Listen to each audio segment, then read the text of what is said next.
Good evening, everyone. Nice to see you after the summer break. Before we start the meeting, I'm sure that it hasn't missed your attention. We have rather a heavy agenda.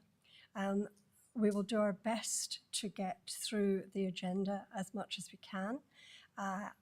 Obviously, I would appreciate it. Questions could be succinct, and hopefully that applies to presentations as well. And we can do our best. If it obviously goes on overlay, we'll discuss this again, and I'll actually call for a comfort break. But obviously I will be led by members at the moment, and ask for your forbearance in the matter for the time being. Without further ado, we'll start the agenda. Okay, apologies. So we have apologies this evening from Councillor Pickering. Thank you. Minutes. So obviously within the agenda pack you have the minutes of the last meeting from the 10th of July. Is everybody happy that the chair signs those meetings as an accurate record of the meeting that held? Yes?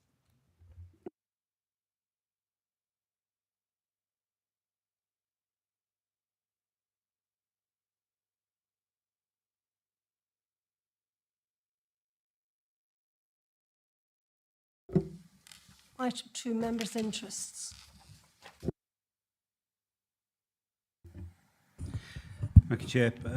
Item 6, I actually have a piece of, we've submitted a piece of land for that. So happy to leave the room if you feel the need at that point. Thank you.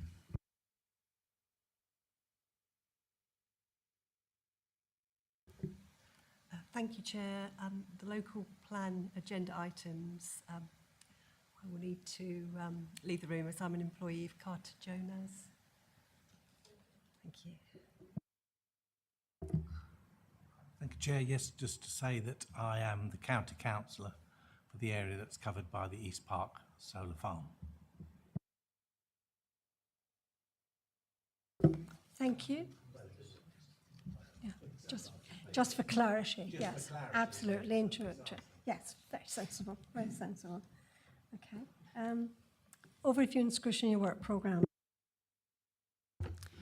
So within the pack, obviously you've had the overview and scrutiny work programme and notice of key decisions coming forward.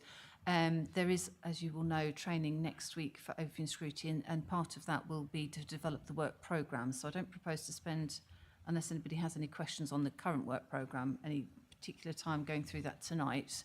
But because that will come up in next week's training, and following on from that we will be then doing some work programme setting following on from that. So unless there's anything, if anybody had any questions on what's already here, we were obviously going to, the forward planning was going to be moved into the other sessions that we've got planned in. Did anybody have any questions on what's already within the agenda? No? No. Okay. Seems to be this. So far, so good. So item 4, solar park.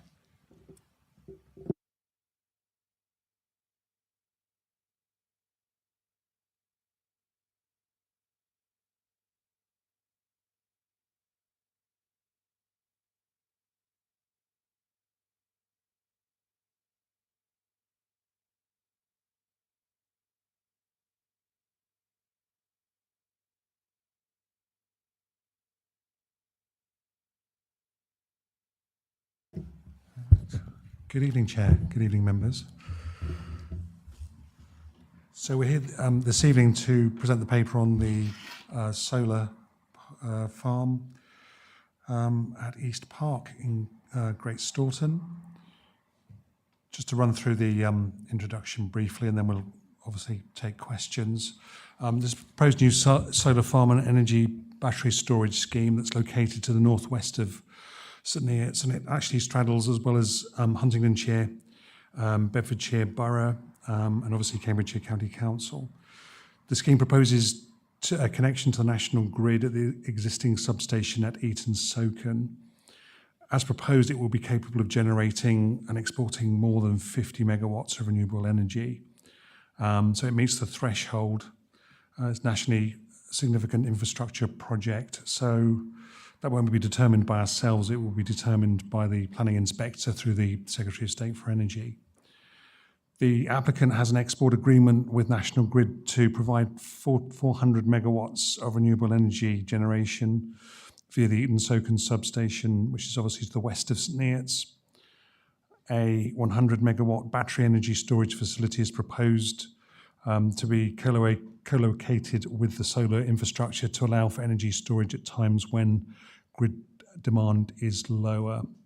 A development consent order is required for this, and as I said, it won't be determined by ourselves, it'll be determined by the Secretary of State. We do have a memorandum of understanding with Bedfordshire and Cambridgeshire County Councils. It's been submitted to the Planning Inspectorate, but it's still at pre-application stage. And the applicant's intention is for a round of statutory consultation to take place week commencing the 24th of September. The deadlines that you see in the paper are quite tight, so it's important that we meet those. Otherwise, the Secretary of State will not be able to take, or Planning Inspector won't take into account our views if we do miss a deadline. So there's a very short window of time. And the recommendation is to delegate authority to the Chief Planning Officer in consultation with the leader and myself as Executive Councillor for Planning to take all associated action necessarily for the efficient and timely conduct of the Council's compliance with procedures. And a list of those are set out just underneath. So that's just a very brief summary. I'm happy to take any questions or comments. Thank you. Sorry. Thank you. Any questions from the floor? Sam. Just a brief one. You mentioned the memorandum of understanding, and it says in the report it's in the final stages. Do you have a timeline for that to be concluded? So I didn't quite hear the last bit of your question there, Sally. Do you have a timeline for that to be concluded? The memorandum of understanding. It says it's in the final stages, but... Well, actually, the memorandum of understanding's been completed. That was signed off in April. And that really is just an agreement for the three host authorities to work together where we can and make sure that technical views are aligned. We may have different views, obviously, from Bedfordshire or Cambridgeshire County Council, and there'll be bits that the County Council or Bedfordshire will want to do, so relating to things like highways, archaeology, rights of way, etc. And we'll do the main parts of the planning process, conservation and other things. Thank you, Councillor Ferguson. Are there any Councillor Corn? Thank you, Chair. It's closer. Just a quick a request to you on my part, and I recognise the need for speed in all of this, and therefore happy that this is, this is delegated as suggested in the recommendation. As the ward member that covers this, and I've already had quite a lot of posts, and we've had a couple of meetings with parish councils. Is it possible that as a stakeholder I could maybe just be looped in the progress so I can keep the parish council and residents up to date? Not in any way looking for a say on this or and slowing it down, but just so that I can be well informed.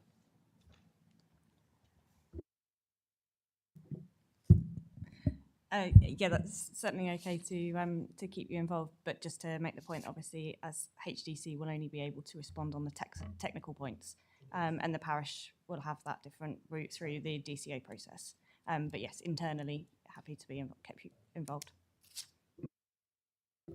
Councillor Morton. Thank you very much, Chair. My point was exactly the same as Councillor Corley's. It would just be good, as well as the leader and the executive leader being consulted on any responses, that any district or county council ward members be included within that conversation would be useful, because they're the ones that are going to be impacted the most by any decision that's put forward, and having their input would be very useful. Thank you. I have a question, actually, on if I may. I thought it was very good and very readable report, as usual, Clara. Thank you. Obviously, I looked at the risks, and one of the risks is obviously the impact on planning, as at the time for obviously planning resource. Have we got enough resources in planning to deal with this?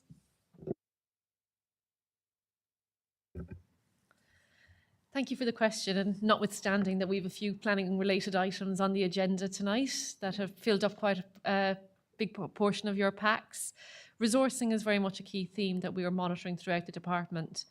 Not only just thinking about it from a budgetary perspective too, but also to how we work with, when we talk about land promoters, developers as such, engaging and using planning performance agreements to make sure that officer time is accounted for.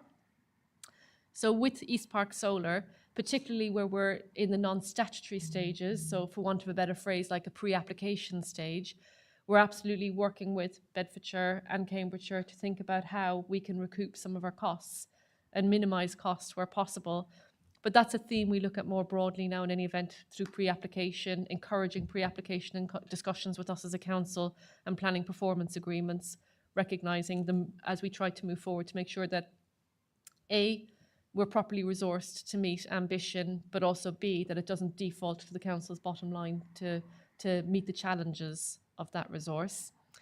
If I just may seek your indulgence, Chair, I just wish to come back to a question that Councillor Martin raised as well in terms of keeping members in the loop. And absolutely, as Charlotte said, we will work with Councillor Cawley as District Councillor and keep him appraised of what's going on. I think for clarity, it'll be the responsibility of Cambridgeshire County Council to make sure that Councillor Gardner as County Councillor is also kept involved.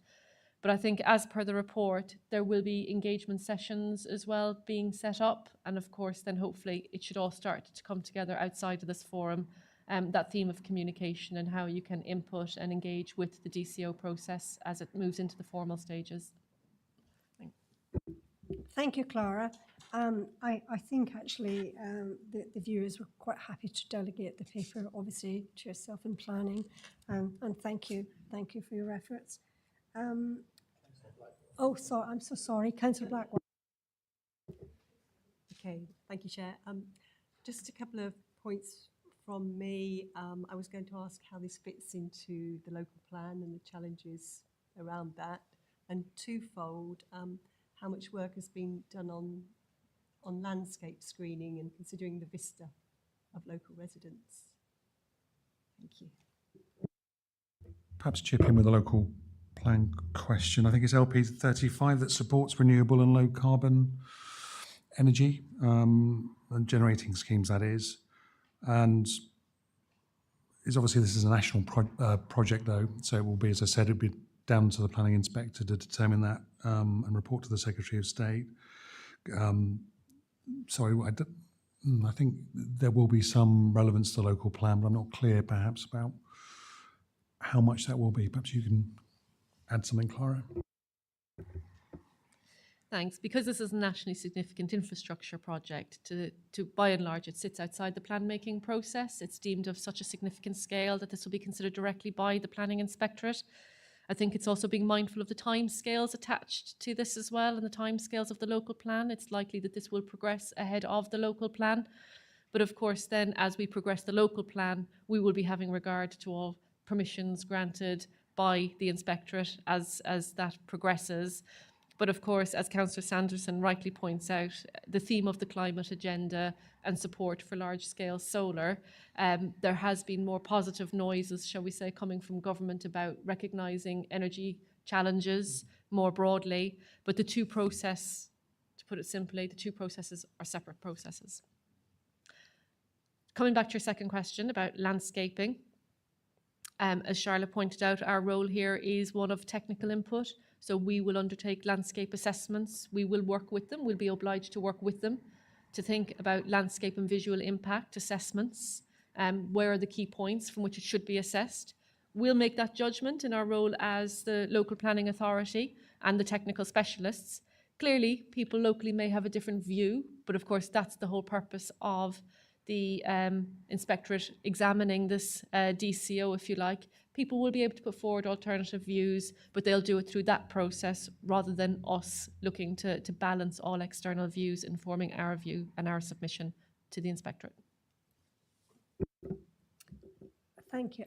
Any other questions on this item? Okay, thank you, Clara. We'll move on to the next item, which is item 5, local plan, further issues and options.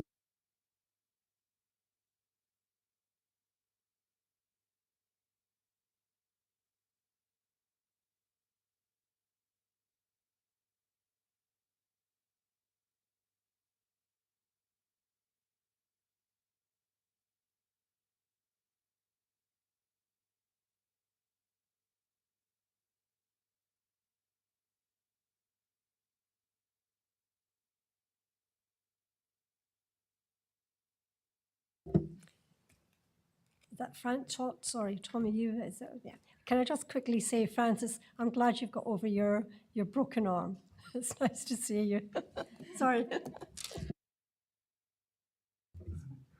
I think you meant Claire. She's, yes. Yeah, good to see you better. Thank you, Chair. I trust members have read all 3,400 pages of these reports. And you well done, yeah. We'll be testing you later. No. It's the other way around, isn't it?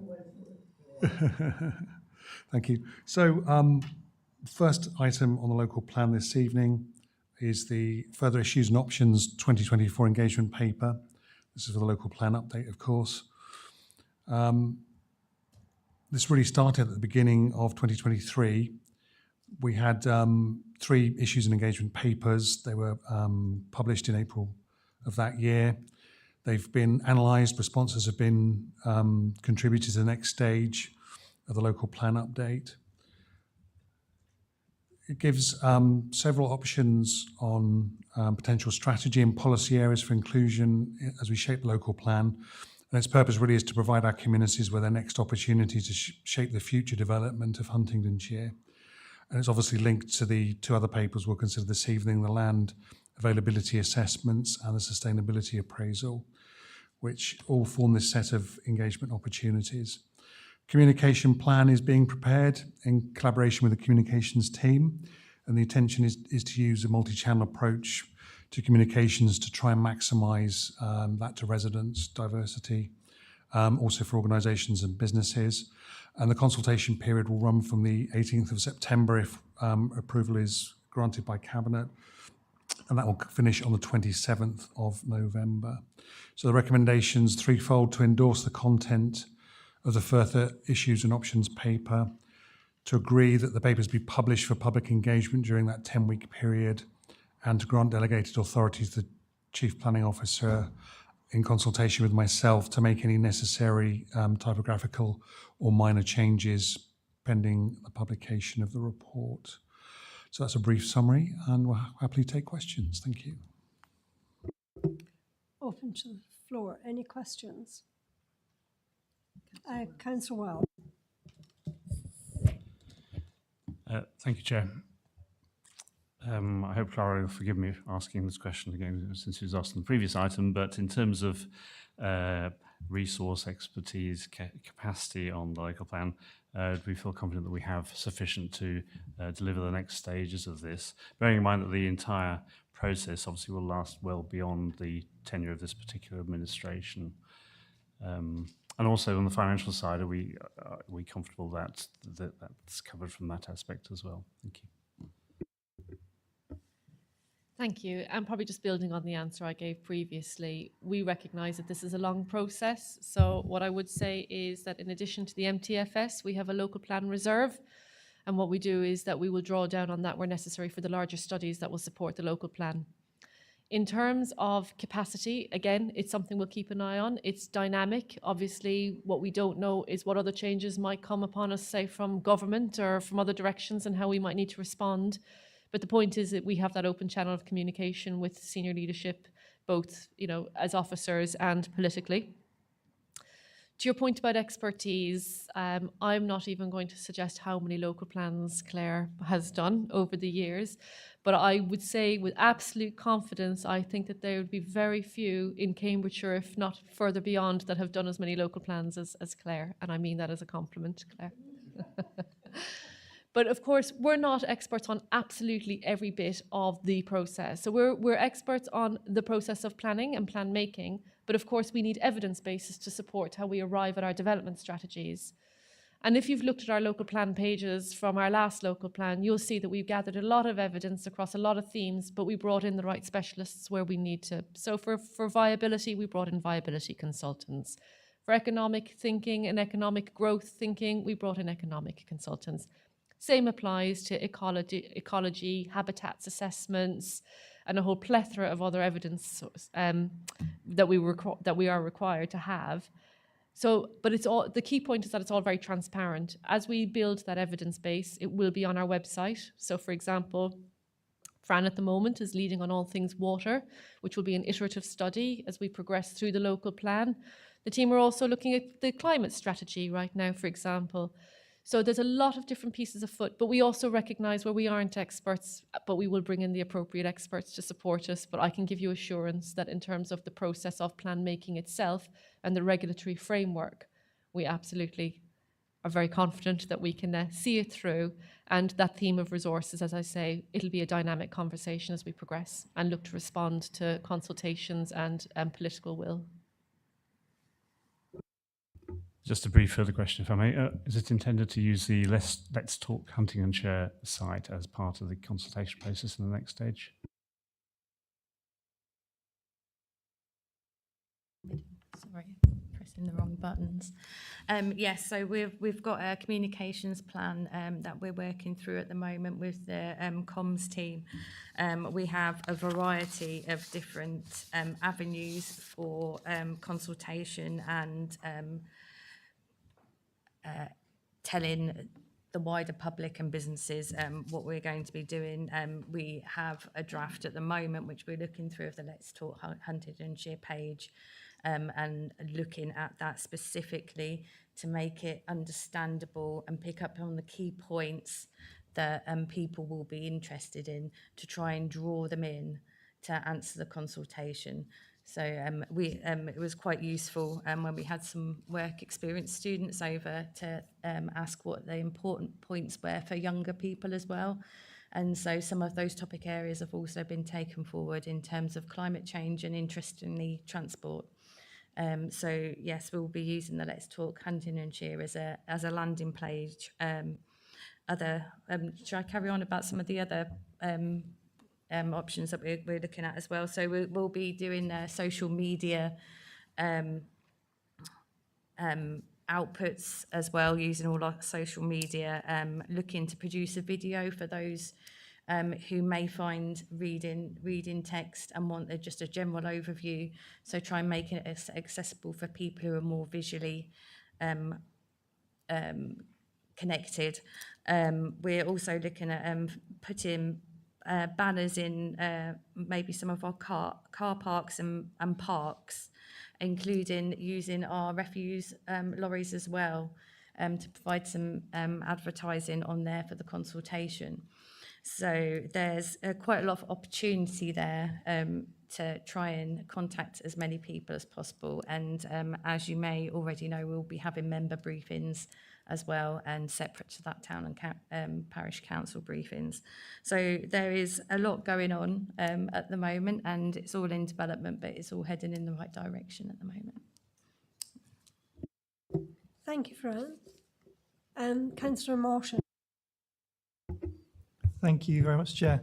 And thank you very much to the team for all the work on this part of the document. I'll say that on every single section. So, but thank you for all the work on this part of the document, because it's a lot. It is a lot. This whole process is a lot.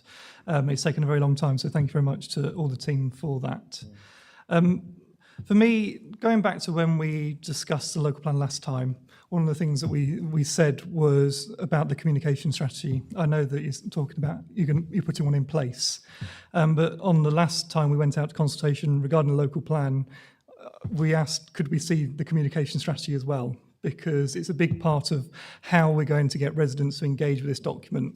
Because I can tell you, well, if everyone shares my opinion or how I saw things, receiving this agenda pack of 3,500 pages filled with dread, quite frankly, when we only have a week to read it. Obviously, residents are going to have 10 weeks to read it, but they may not have the same understanding of this process that we do around this table. So by seeing the communication strategy, maybe we could have put different things forward. For example, do we use Facebook forms and say, one day we put out the vision and ask people, these are the 5 options, here's a bit of a blurb about it, and there's a survey that's on Facebook straight away that you can then take the data for and use. We could get more feedback as a result of using something like that. But without seeing the strategy, it's difficult for me to sit here and say, why don't we think about doing this? Why don't we think about doing that? And without seeing the survey itself as well, it's very, very difficult because, again, if someone goes online to fill in this survey and it's 50 pages long and got loads and loads of detail that 9 out of 10 people won't care about, are they going to go all the way through? Maybe there's someone that wants to be involved in flooding because someone lives in St Ives near the river. They're really interested about flooding. They've got a big opinion about flooding. But are they going to go through 50 pages worth of document to get to the flooding section?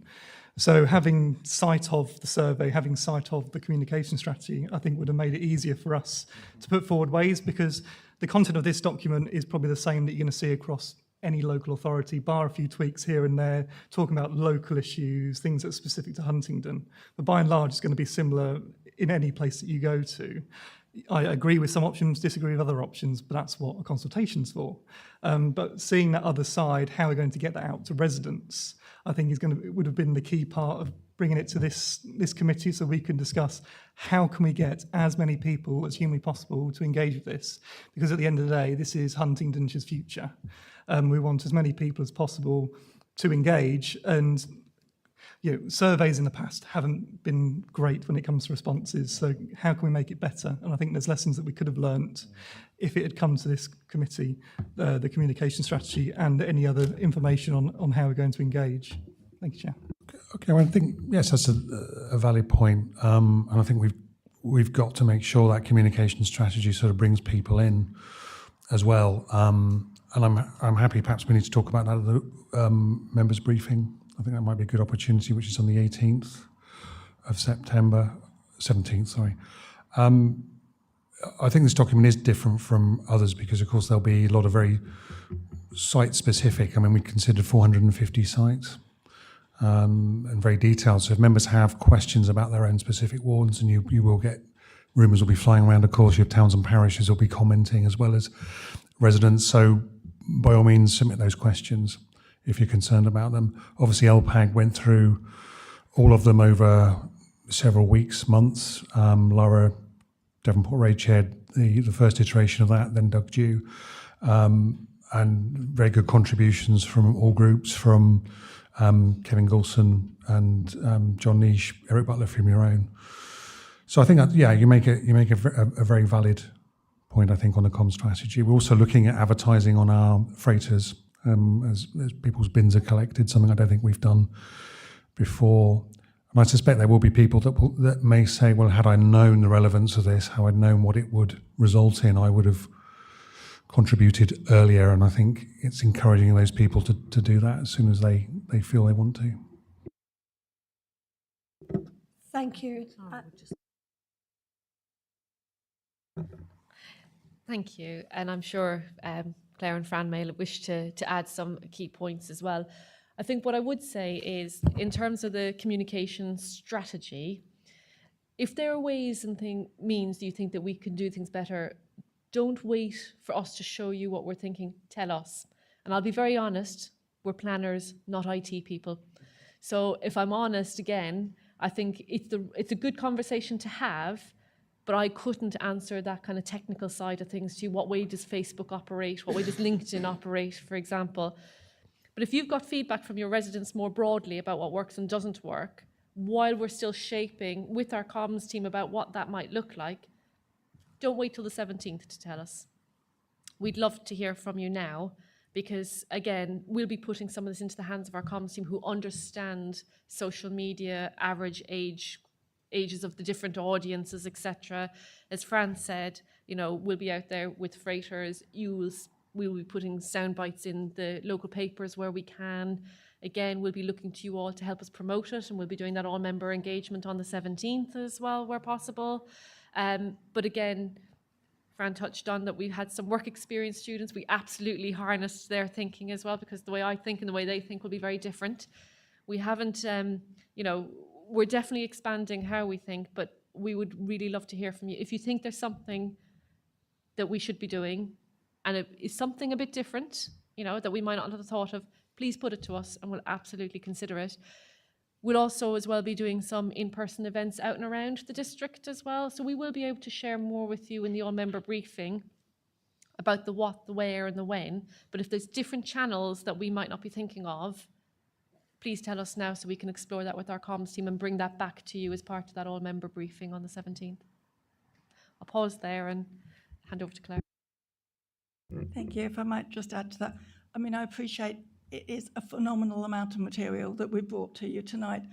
I think probably the most important thing, sentence in the whole of this further issues and options document is towards the end of the very first page, which says, you do not need to read the whole document. And that's the message that we want to put out really strongly to people, is that the executive summary is there to signpost people through to the bits that they're interested in, so they can just jump. If they're only interested in green infrastructure, they can jump just to that, and they only need to look at those questions. We don't expect anybody, apart from a very few agents who are paid far too much to do it, to actually answer every question that's in there. People can answer questions as simply as thinking, there's options A, B, C, and D. I like C, and I'll just put C in the box. Or they can write an explanation of why. They can tell us they'd rather we combine two options or do something completely different. So there are very many different levels at which people can answer this and engage with it. When it comes to the sites, we know full well most people will only look at their own village. A few people will look at the surrounding ones. That's why we've split the district up into 7 areas, so people can start to funnel down. So there might be, 1,500 pages of site assessments. We would only expect most people to look at maybe 3 or 4. So they're not looking at the volume of material that you are. You just pulled the short straw and got the whole lot. But we don't expect, well, frankly, anybody other than yourselves and Cabinet to do that. Thank you, Claire. Sorry, is that just okay? Yeah. Thank you. And thank you very much for all those answers. I really do appreciate it. And I will be in touch about the comm strategy. It's not just, obviously, they won't be reading all of the different applications, but how easy is it to get to the ones that they want to get to, I think is also the big question, because do you have to go through all applications to get to yours, which might be at the bottom, or is there going to be an easy way of getting to the different applications? Splitting up, I agree, is a really good idea, and I think it's fantastic. But it's getting to the application that they want to see without going through everything.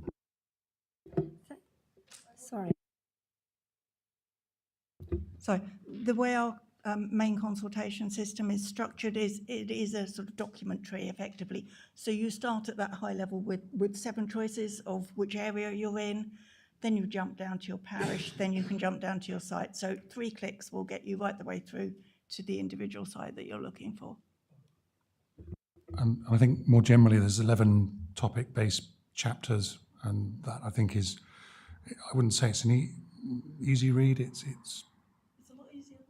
lot easier than the last one, but it's perhaps easier to navigate around than the last one. And if you, as Claire says, you're looking for green infrastructure, you're looking for economic development, or you're looking for something in your own area or somebody else's area, it's a lot easier to get to that. And all those chapters are split into 4 bits, so it is laid out very well. There's obviously a lot of it though.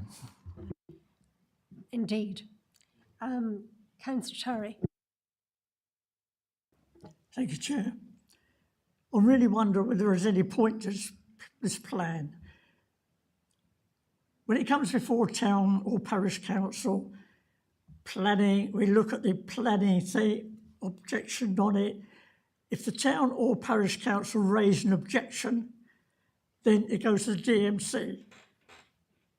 The same with a resident. If any residents raise objections, even on the planner's website, the planners simply ignore what's being said and do what they want anyway. We've had several instances of this, and I really wonder, is there any point to this plan, and will anything change? Because from my point of view, the planners are not accountable to anybody, especially not to this council. Yeah, if I can respond to that, I think that there's some unnecessary criticism in that, Councillor Terry, in terms of the comments that you've made. I can assure you that the officers all operate within the framework set by legislation and by national policy. In that context, yes, any comments that we do receive are taken into consideration. We may not agree with people, we may disagree with people, but ultimately we have to take a decision. We are the local planning authority as a council. And what I will say is, whether they're delegated decisions or decisions by DMC, they are ultimately the decisions of this council as the local planning authority, and need to be considered in that context. In terms of the need for a plan, that's really clear. Policy and legislation at a national level says we need to have a plan. We've got a current plan. We need to refresh it. We're required to look at that. So that's exactly what we're doing. There, as Clara said earlier, there may be changes afoot. Who knows what the planning system will be in 6 months, 12 months, 2 years, 5 years' time. But there will ultimately be a planning system of some shape or form, and we will have to respond to that accordingly. So in terms of this plan, development in the district is considered against the current local plan. That's the starting point for decision making. We layer that with other policies, other material considerations. So if there are things that are not working in the current local plan, the only way to change them is by updating our plan. And equally, if we want to take things in a different way, the only way to do that is the starting point is updating your local plan. If towns and parish councils have particular issues about planning and the way comments are being considered either by officers or DMC, I'm sure Clara will be happy to hear them, the chair of planning will be happy to hear them, the portfolio holder or myself, and we're happy to have that level of engagement. So as I say at the outset, I do think some of the criticism is a bit unfair because we are operating in the system that's set nationally for us. Thank you, Chair. I would say it's definitely worth doing a new local plan because it gives us an opportunity, as Mike just said, to shape our district, the future of our district. It's not just about planning, it's about the environment, economic development, transport. There's a lot of other stuff added in there. And of course, the government is changing the housing allocation. They've published a new planning policy framework. We'll have to try and respond to that.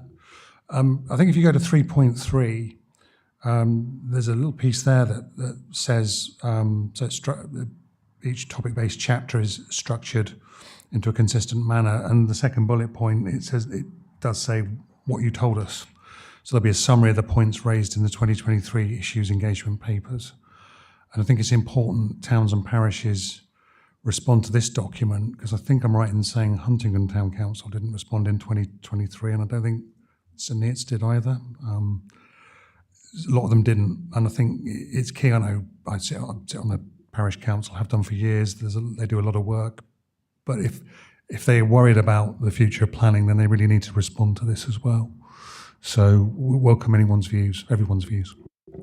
Thank you for that. And I think actually it touches on the point that Councillor Martin made about the engagement and communication process. That's obviously key to making sure that we actually get people engaged and are seen to be responsive to that. If I can move on, Councillor Gardner. Thank you very much, Chair. Under 4.5, we do have engagement opportunities that Clara has already mentioned with regard to the exhibitions going around the district, particularly one at Kimbolton, but it would be useful for members to know when those dates are, because we will need to be able to get to all our parish councils and to tell them when they are, so the quicker we can have those dates and the locations of those exhibitions, that would be very helpful going forward. And then I see under 4.6 that you're going to provide posters to parish councils for local notice boards and everything else. That will help as well. So the sooner we have all that information to us would help greatly. And and as I said earlier, the locations of those particular exhibitions. Thank you. Chair, I'll ensure that's sent out as soon as possible to all members. Yeah. Thank you. Councillor Howell. Okay, thank you, Chair. Mine actually follows on from that because mine's also about 4.5. The exhibitions that you've mentioned, again, it actually pops up in that one. Are they going to be a day event, or are they going to be set up in local libraries, community centres, that type of thing, just so more people can get to go to them? So they'll be run from 2 o'clock till 8 p.m. in the evening to ensure that we are catching those who are coming home from schools with their children, but also for those people who may be finishing work a bit later, so they've got the time to come in and talk to us as well. And we'll be, sorry. Yeah, we'll also be posting all the exhibition boards on our web pages as well, so people can see those if they do not have the opportunity to get to an exhibition. Could something be put into like local libraries and things like that as an ongoing, like an exhibition board or something like that into a local library, so that people can kind of go and look and have a link to go and do the survey? It's not working. So we will be distributing all the documents to the libraries. So there'll be one at all 11 libraries across the district. We'll be sending all those documents out. So if people want to go and see them in hard copy form, they can go and see those.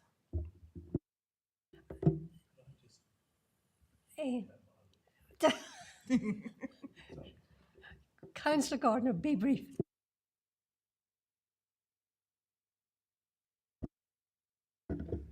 As you said, it's going into libraries. Are you going to make sure there's a copy on the mobile libraries that go round all the villages, especially for those that cannot get out to the main libraries? Yes, we used the mobile libraries last year, and the chap who drives it round was delighted. He is very limited on space, so we're more likely to actually put leaflets on the library, on the mobile library, to signpost people where to go and look rather than actual copies of the document. But we will have to negotiate that with him. If he's got space, we will. But he doesn't usually stop anywhere long enough for people to get stuck into really looking at those sort of documents. So leaflets that they can then go and source it are better.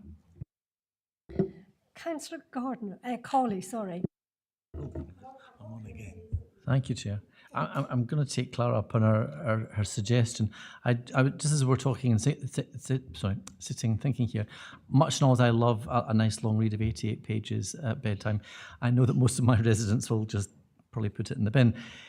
Can we have, as idiots, an idiot's guide that might just help us sort of land the key points that we want to get out there with our parish councillors? Because I would find that particularly useful. It may be something that comes from our engagement session. If there's a takeaway that I can say, here are the 10 key things I need to make sure my parishes understand, that would be really helpful. Yes, we are writing a briefing note for members to go along with the briefing. And then when we do the parish council briefings, there'll be a presentation, obviously, but we will give them briefing notes as well, so they've got a quick summary. Councillor Jennings. Sorry, Chair, I was just going to say, before we bring in Councillor Jennings, I think that is a useful point, and if you need to know where to look for things, don't you, often? So if there's those sort of 10 most important things to look for, that will be key, and yeah, don't wade through all 3,400 pages unless you really want to. There was the line that said you don't have to read all this, if we'd seen that earlier. Sorry, Andy. Thank you, Chair, and apologies for sitting in a different place and finding it harder to catch your eye. That's the. I did quite enjoy the paper about the different topic-based options and found it quite informative and well written. Although Section 8 was quite hard going with all the pros and cons of the different growth strategies, I think was quite heavy on text, which was a little tougher. But in terms of the options that you're giving people in the consultation under each of these topics, I was just a little confused about why in section 10 it was the only section that didn't have a final one going, are there any other options that we should be considering? So I think section 10 was the climate section. It just gave 2 or 3 very narrow options, whereas all of the other sections have said option X at the bottom is to consider an alternative option.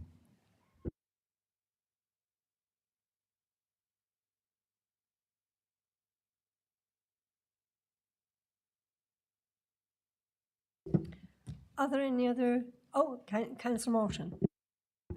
Thank you very much, Chair. Just wanted to talk on section 5, so the approach to employment and economy. I think for me this is going to be a very big part of this local plan, because without jobs and without employment and business within the area, all we're going to be creating are ghost towns and ghost villages for the district. I just wonder, we've just got the one set of options for employment and the economy, but I just fear that we're holding ourselves back, because it's not just trying to find, it's can we grow the businesses that are already here? We've got some of the best engineering companies in the world, especially composite engineering. So some of the best in the country. We've got 3 military bases, including a new NATO fusion intelligence centre that's going to be going in Molesworth. So how can we harness and utilise that? So it's not just looking at what we've got, it's also looking for new businesses as well. And I just fear that by saying limited, sustainable and ambitious, and just talking about growth in general, may not be as helpful, because we might be looking to grow some areas, but also attract new areas like defence. We may want to try and attract more defence contractors to help with Lakenheath, that's not too far away, as well as Alconbury, as well as Molesworth, as well as Wittering and Witton up the road as well. So we maybe want to draw people in, but also we want to try and grow the businesses that are already here, like the engineering businesses. So I just fear that having just those 4 options in one, just talking about limited, sustainable and ambitious growth, doesn't really look at both keeping ones that we've got, but also attracting new ones as well, because they're both just as important as each other.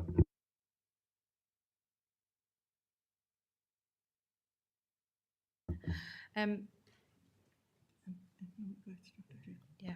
So what we will be doing as part of the formation of our evidence base is working with the economic development team, who are putting together an economic growth strategy, looking at different sectors and industries, and our evidence base will follow on from that, linking back to our corporate priorities as well, and Huntingdonshire futures, following that through and testing scenarios to see which are the what we need for our district.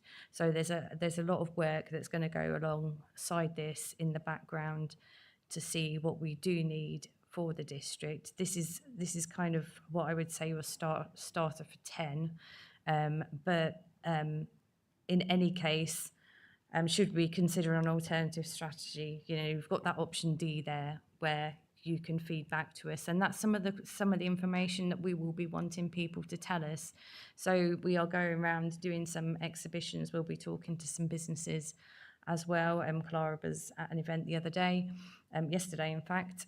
So we will be trying to encourage businesses then as well to talk to us and tell us what they need. And part of our evidence-based study as well, we'll be talking to businesses and asking them what they need.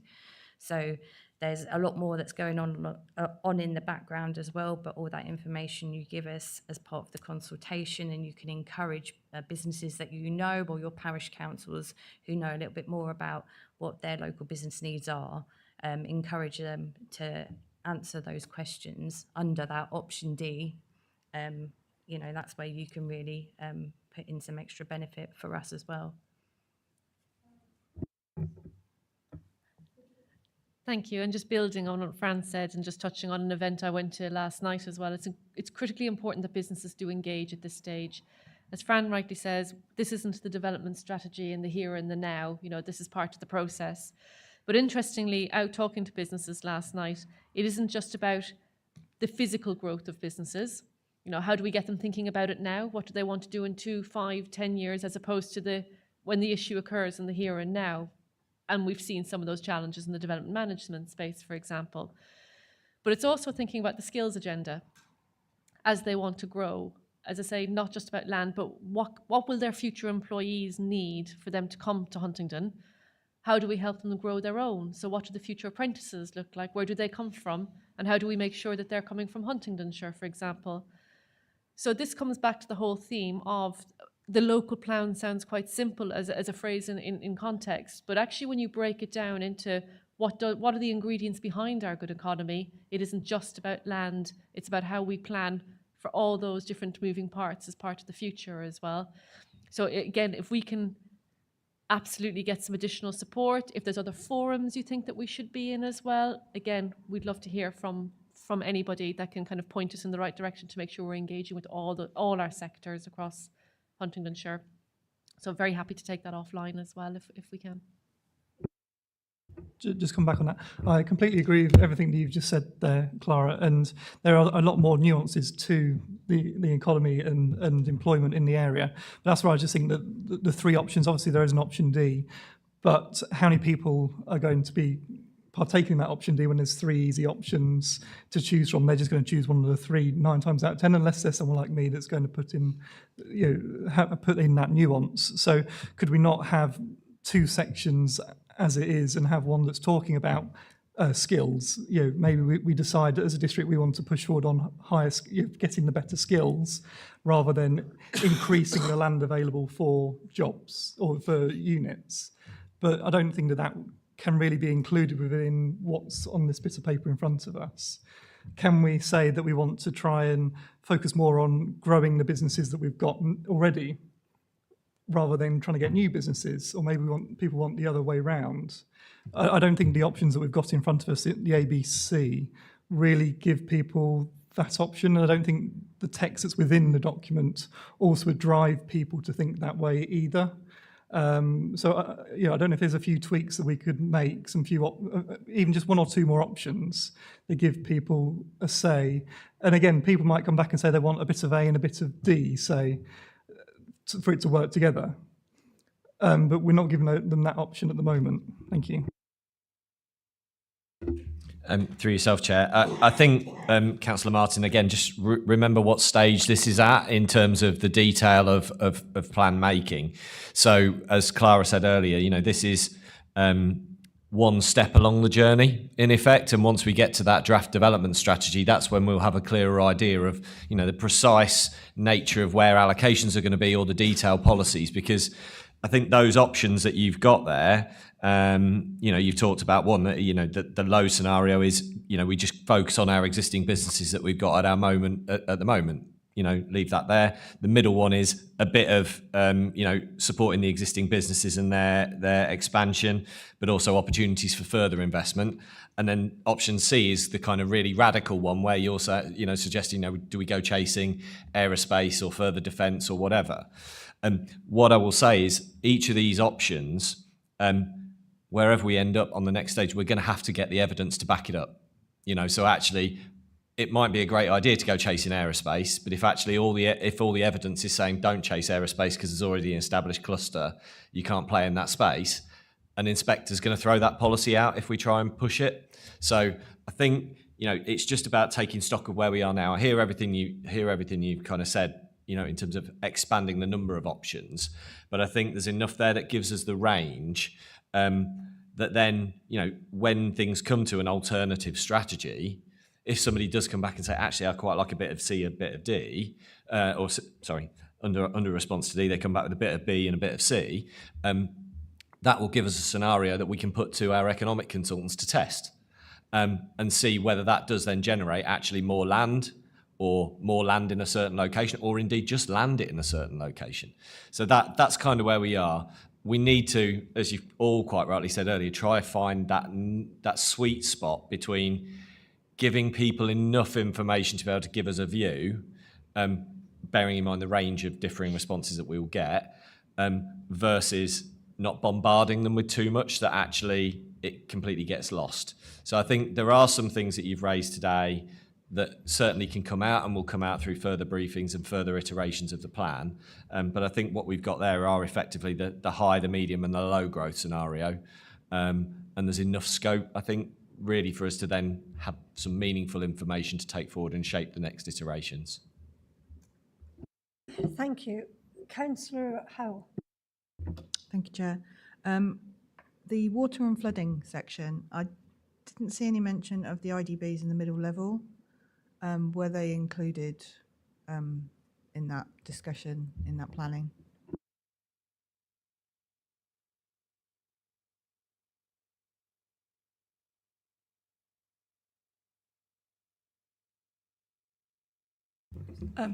The straightforward answer to that is yes, they have all been involved in preparation of the strategic flood risk assessment and the water cycle study, and indeed those conversations are ongoing, particularly with the IDBs.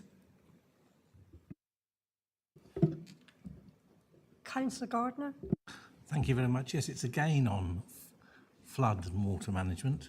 On pages 177 and 188, where you've got the options, we state under option C, excluding extensions. Now, I assume that by extensions, you're meaning extensions to a house.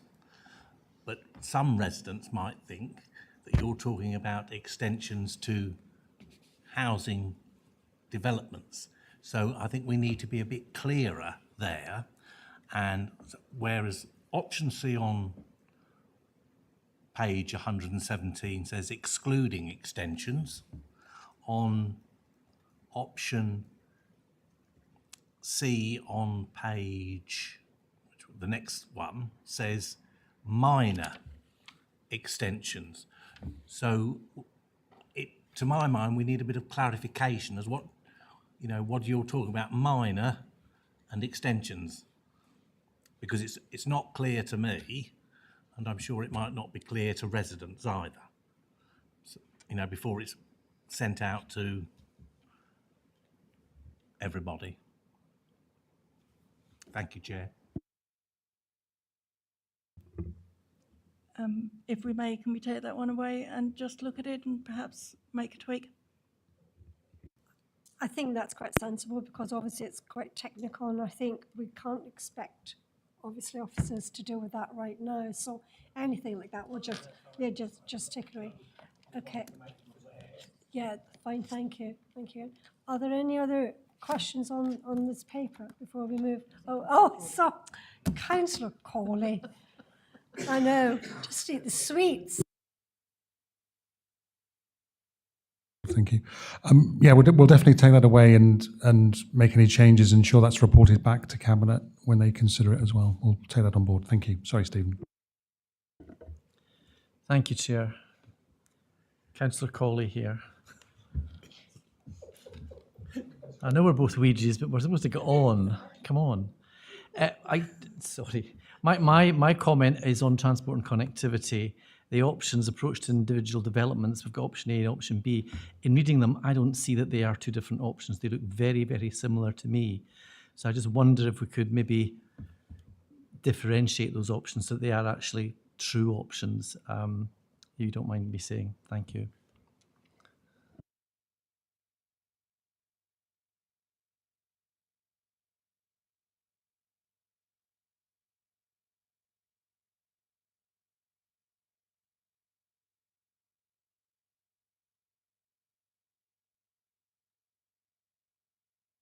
Would you like to consider that and perhaps get back, take it away and come back? Because I'm conscious of time.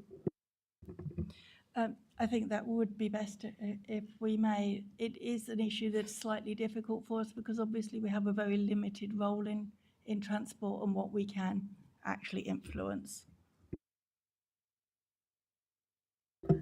Okay, are we finished with that particular item? Can we move on to?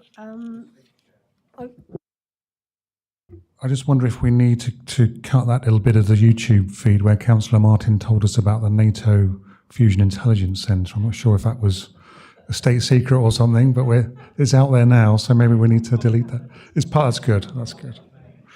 Won't affect the Official Secrets Act or anything.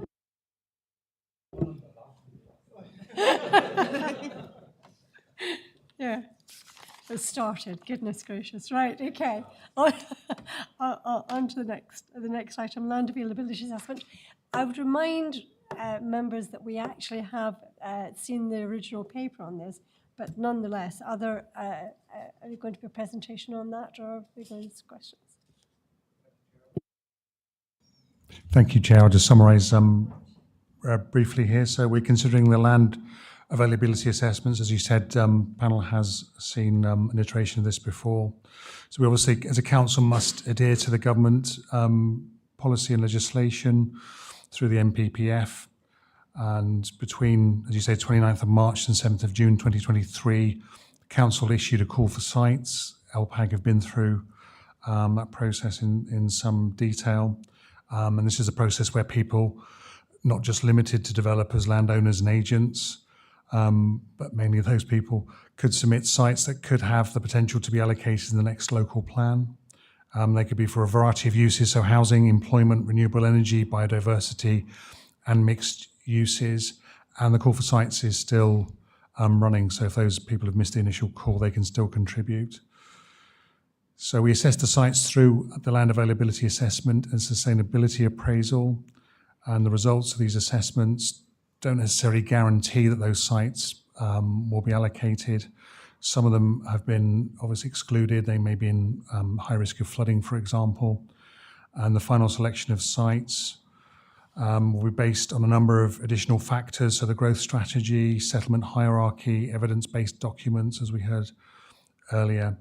So it's now proposed that these assessments are consulted upon alongside the paper that we just considered, the further issues and options consultation document. And I think there was 450 or so sites that we, or LPAG I should say, very bravely considered over those months. Thank you.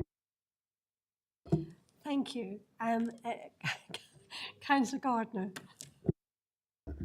Thank you very much, Chair. Well, it's really a correction, as far as I'm concerned, as the local member.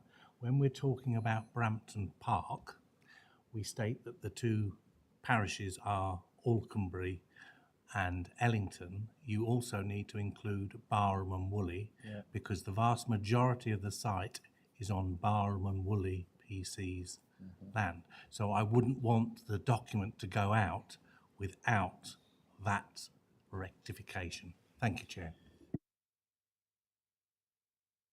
I'm pleased to see you've read all 3,400 pages and picked that out.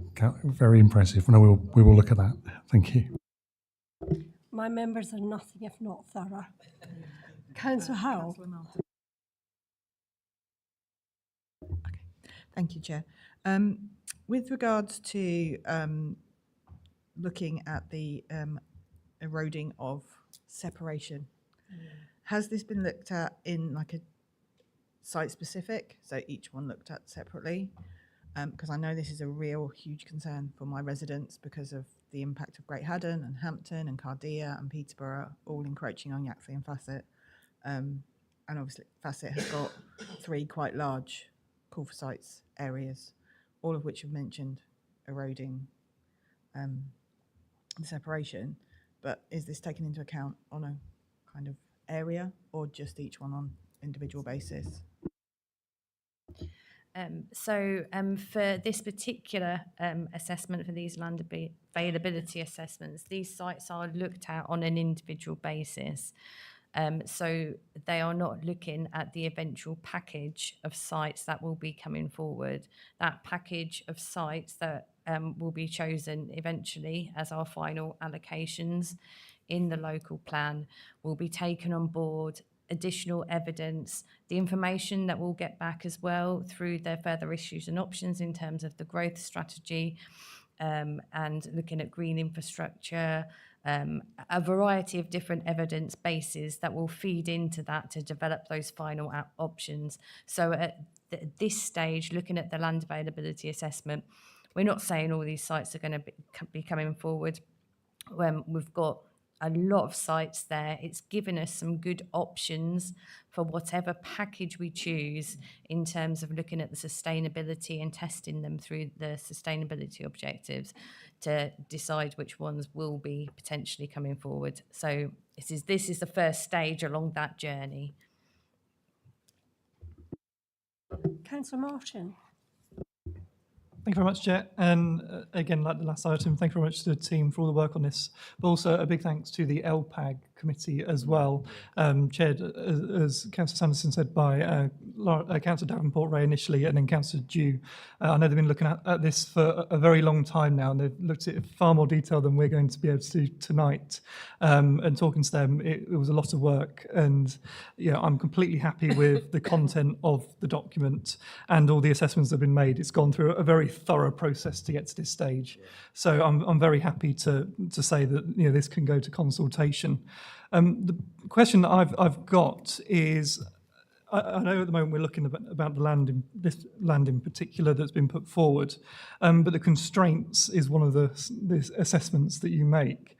How far outside of the bounds of the site do you look at for constraints? And I only ask for one example that I've got is the Stibbington application.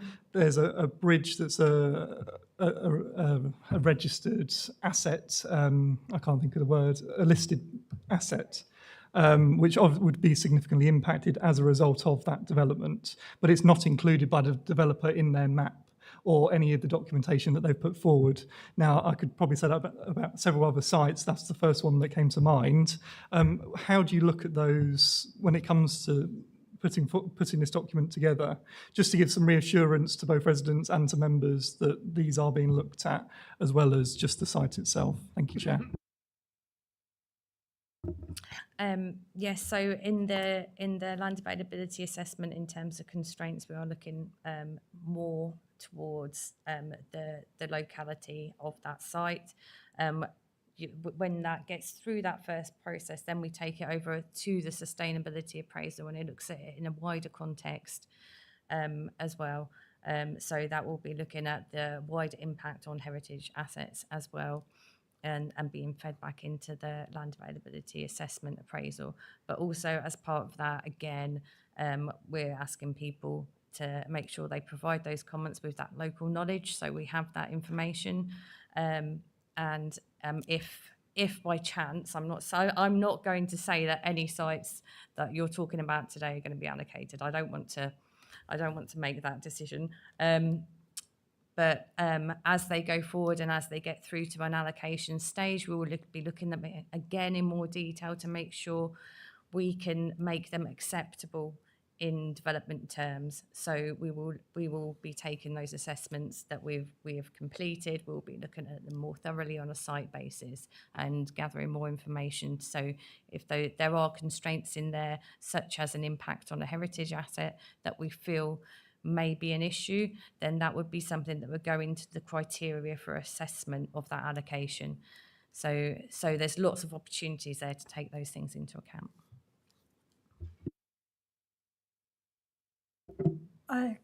Councillor Jennings. Thank you, Chair. I did take you up on your offer of only skipping to, I think it was Begg's offer of only skipping to the ones in my ward, and luckily there are only two, so I was able to read in great detail.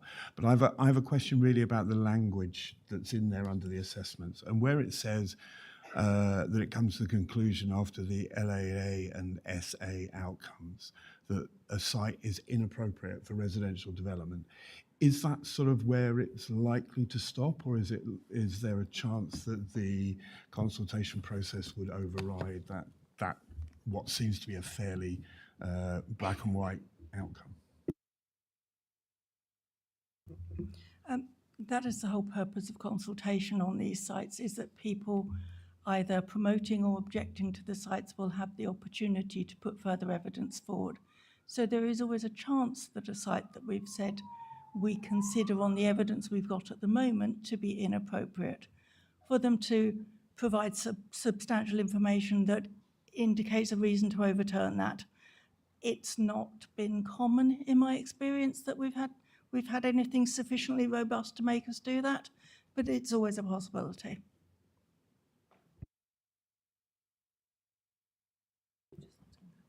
Sorry. Oh.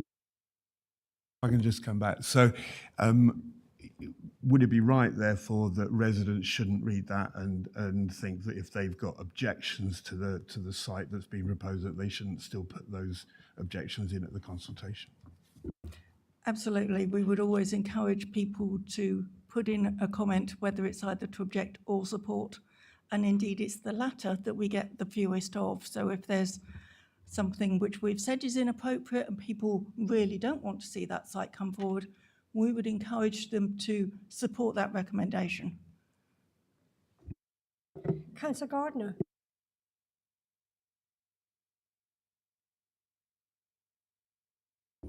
Sorry. From the land availability, when you look at it in relation to some of my villages and going round, if you just look at the village, you can see the land availability. But then if you look at the ones on the neighbouring villages, it can have an impact on another village. So are you saying that it is quite appropriate for, if a parish is not happy with or got an objection or would support a development on another piece of land, to give their views on that and to, going through that process? And when you look at the whole land availability, I found that the thing that was the hardest thing to navigate was the fact to try and find the neighbouring villages to be able to quickly go, like from Grapham, and see what they're doing in Buckton or Brampton. That was the bit I found hard. That might have been me just not being able to do it properly. But, in some of them, you gave guidance where, because you said, oh, well, the majority of it is in Aukenbury parish or it's in Buckton parish, we therefore put it in Buckton. But I think some of them, because they get quite close to other parishes, it would be useful if you did say, especially the bigger areas, if you did just point that out to some of the other villages, it would pay for you to just have a look at that proposal. We know it's in Buckton, but it could affect Perry, it could affect Midlow and Southlow or wherever, just so that those residents in those villages were pointed in the right direction rather than have to go through it.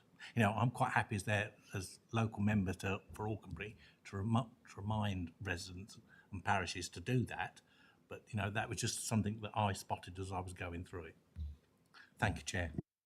I would say that probably is the role of one of the roles of ward members. You've been very diligent to do that, and I think I would encourage ward members, if they think there'll be a knock-on effect, particularly if you represent a lot of villages, by all means raise that. I don't know if you wanted to add anything. I think there's an opportunity there for us to talk through that at the parish briefings with you. We do have an interactive online map as well, which we can work through as part of the parish briefing, so you can see how to identify sites that are near to you, and then direct you as well to which documents they are. So we can go through that as part of the briefings, which I think from the sounds of it would be quite helpful. Yeah.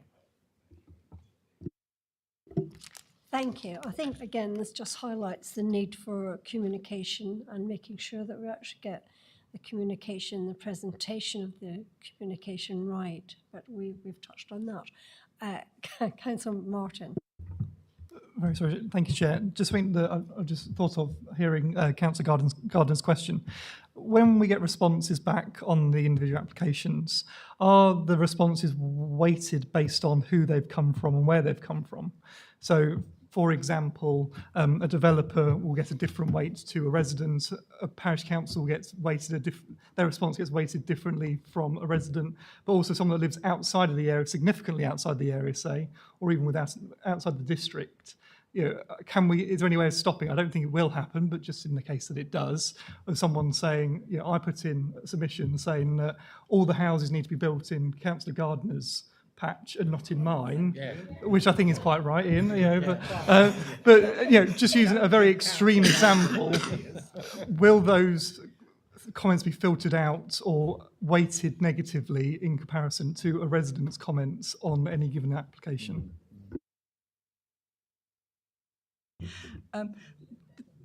The really simple answer to that is no. There is no weighting applied to the responses. It's the only weighting is effectively through the level of detail people put into their response, but who has submitted it makes no difference to us at all. That's a pity. There you go. Anyway, are we finished with that item? Are there any more questions? Excellent. Let's move on to the next. Oh, Just go and let Councillor Courtney. oh yes. Okay.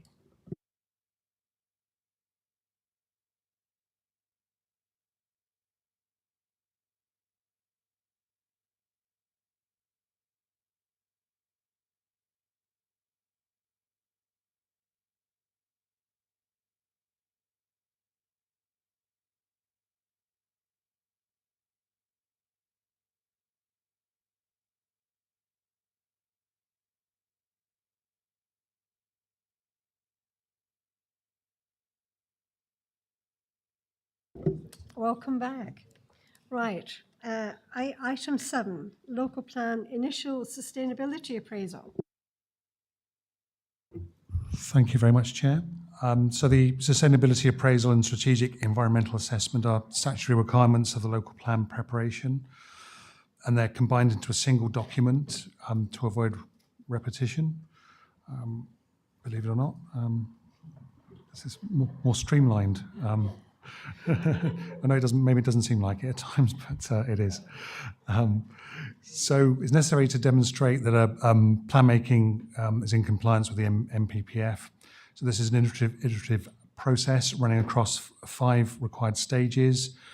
Stage A was completed last year. Public engagement took place in February 2023. We're now obviously at stage B, and this seeks to develop options and appraise effects. So the document will include comparative appraisals of all the options put forward in the issues and options paper and the engagement paper, and all of the sites included in the land availability assessment. So we're now proposing that the sustainability appraisal is consulted upon, and that'll obviously go out to members of the public, statutory consultees, landowners, developers, and other interested parties. So I'll stop there and we'll take questions. Thank you. Are there any questions on this paper? Councillor Howell. Thank you, Chair. With regards to the research done into like amenities and things like that, is this actually checked? And because there's one that's listed in Facet as an amenity for the community, which has been closed since 2017, and also there is a business centre listed as being able to kind of give employment to residents of new housing estates, and it's a house with 3 businesses in it. So I'm just a little concerned about that kind of detail.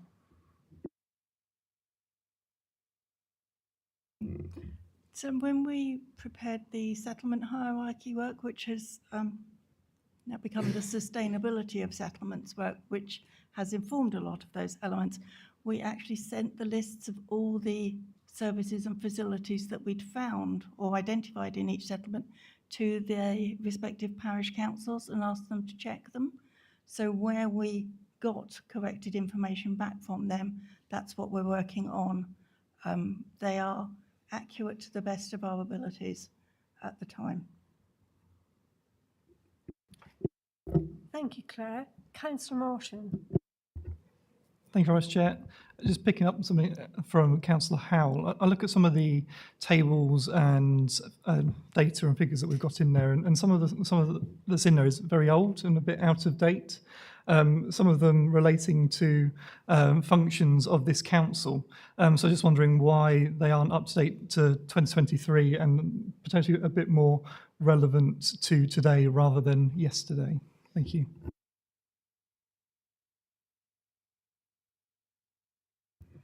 Sorry, may we have an example so we can understand where your concerns lie? So, for example, recycling in Huntingdonshire stops at 2022. The total waste collected stops at 2021. We've got the agricultural land use in Huntingdonshire is 2010 to 2016, which is 14 to 8 years away, respectively, which is a very, very long time ago. And house numbers being sat at 2021. So there's quite a few examples throughout.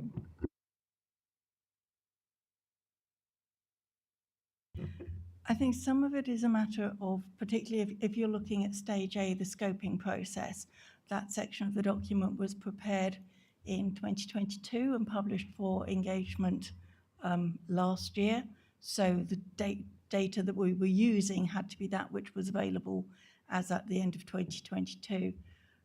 We haven't really updated that for this year because as it is an iterative document, it's actually the stage B that we've been focusing on at this time. Obviously, this is the purpose of consultation again, though, so if people want to make comments to us or point us in the direction of more up-to-date information, then we can look at that when we get those responses. Can I just clarify that?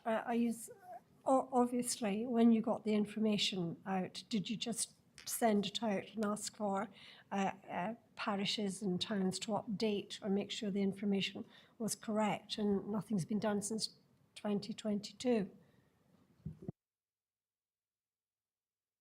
Sorry, that's two different elements there. The information we sent to the parish councils was on the services, facilities and amenities in their parish.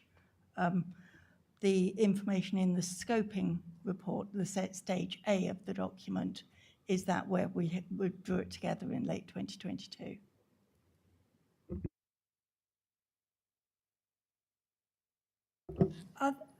Councillor Gardner. Thank you very much, Chair, and you won't be surprised at this comment. On page 1516, we talk about the Ting bus service. Now, what you state there is what is the aim, which is laudable, but my residents would dispute that in its entirety because it has not provided a better service for residents within the rural west of the district. So, you know, I think you might find that you'll get a response on that bit, just purely down to what's going on to the west, in the west of the district due to the poor service we're currently getting.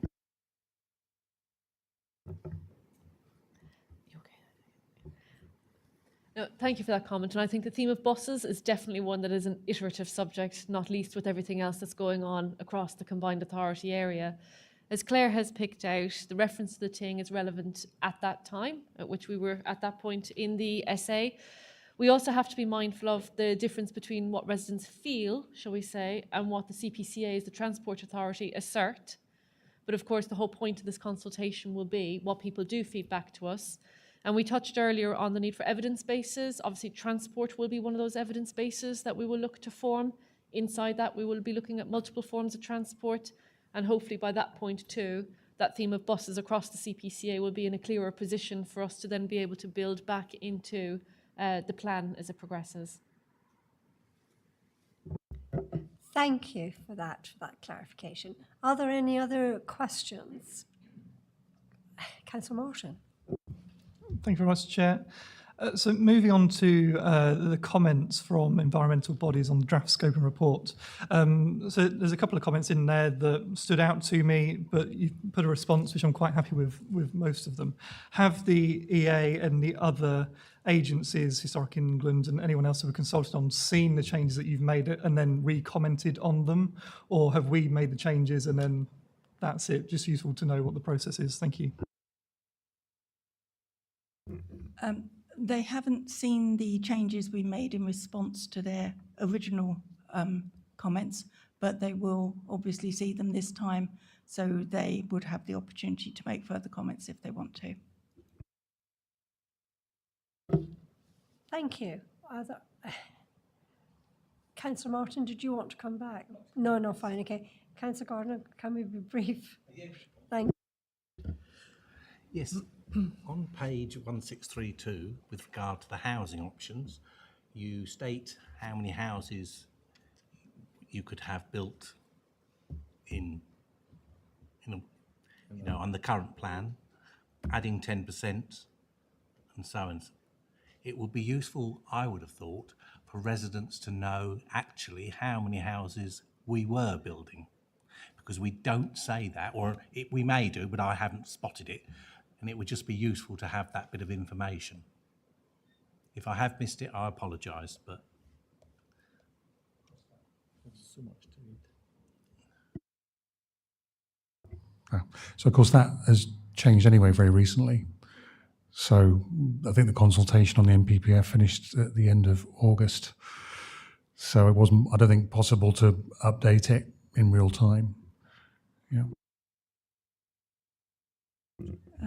If I might just add to that, those numbers are actually in the further issues and options document rather than in the sustainability appraisal, so that where we've got those options and questions on housing numbers, it tells people both how many we've been building over the last 10, 15, 20 years, what the annual number would be under each of the new options, both under the current approved standard method and under the proposed one. So people would be able to see how it compares to what we've been building, which is somewhere between the two higher options in terms of the last few years.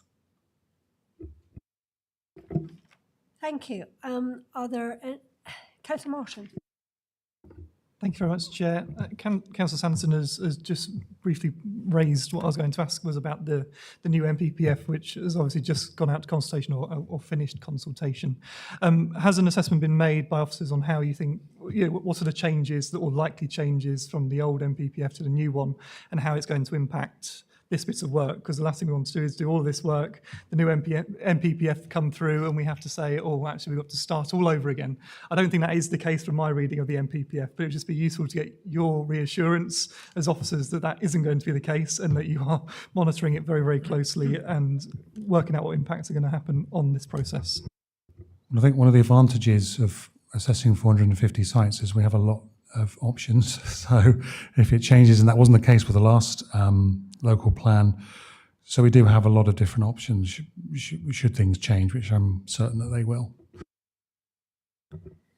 Thank you. And just to add to that, if anything, I'd say we're at an advantage. We're at quite a sweet spot, just building on that theme. We have had quite a lot of land put forward, so we were able to consider it all very carefully, but also think about quality and placemaking as part of how we then move forward to our development strategy. So the fact that we have figures inside the MPPF to work to means we can build that into our thinking moving forward and as the local plan progresses. Thank you. And I look forward to it as well. Any other questions? Okay, thank you for that. Fortunately, you'll be pleased to know we can move on to the next item.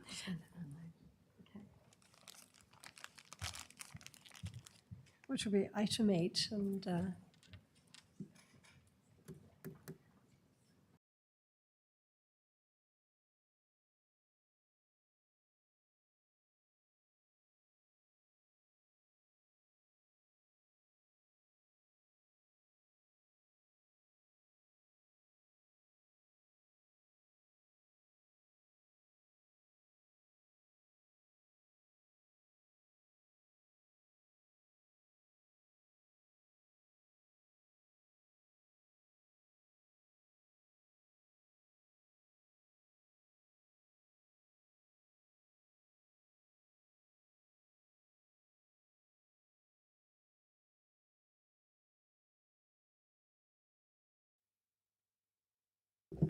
okay, thank you. Item 8,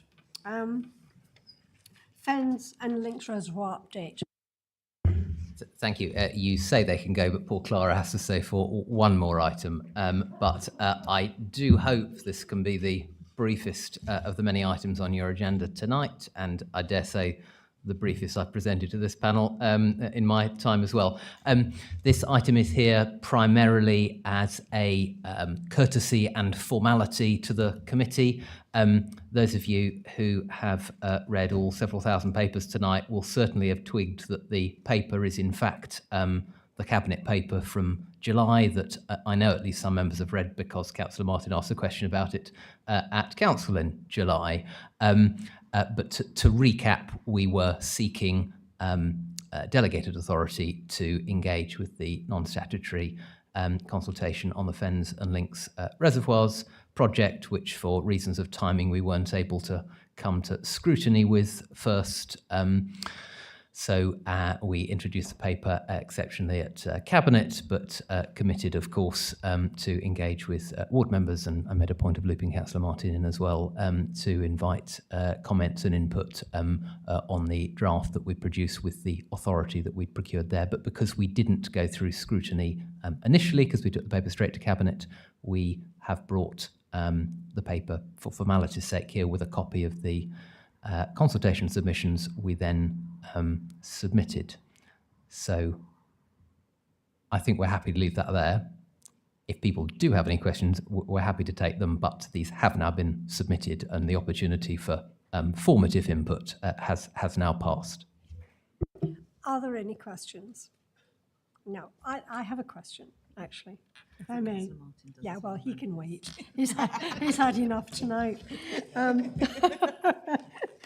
I noticed actually in the report they were talking about opportunities to improve skills and jobs. If you could just expand a little bit on that, I think that would be helpful for residents.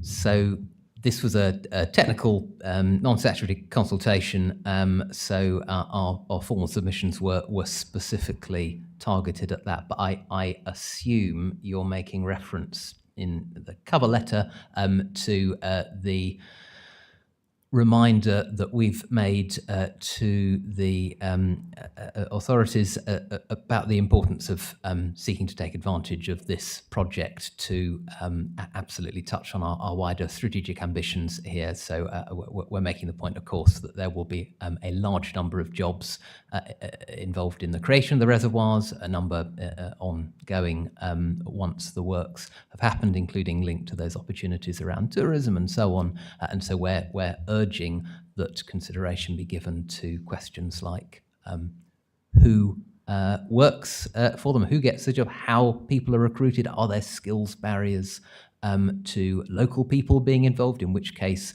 with enough planning and thinking ahead is there scope to address skills challenges and so on to overcome those, because these are major opportunities for us in terms of our corporate priorities as a council, as well as, of course, delivering their stated objectives around water to help growth more specifically. Thank you for that. It's actually quite useful, and I think it would be welcome.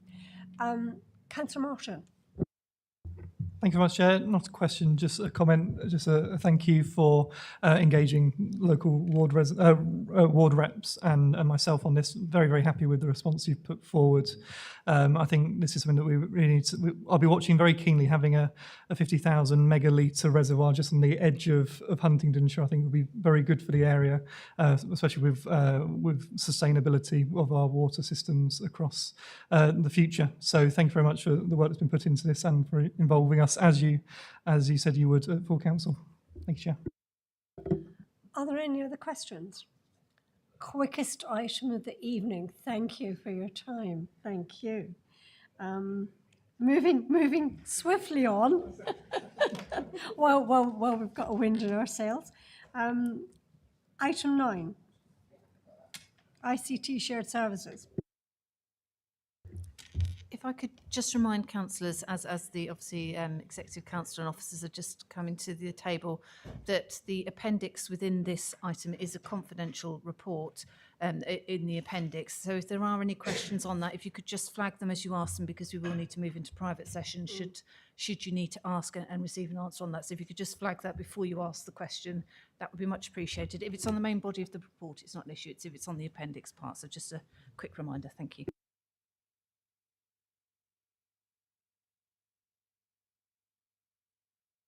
Okay, thank you. Thank you, Chair. I'm just going to highlight a few things that are in the report before we open up for questions.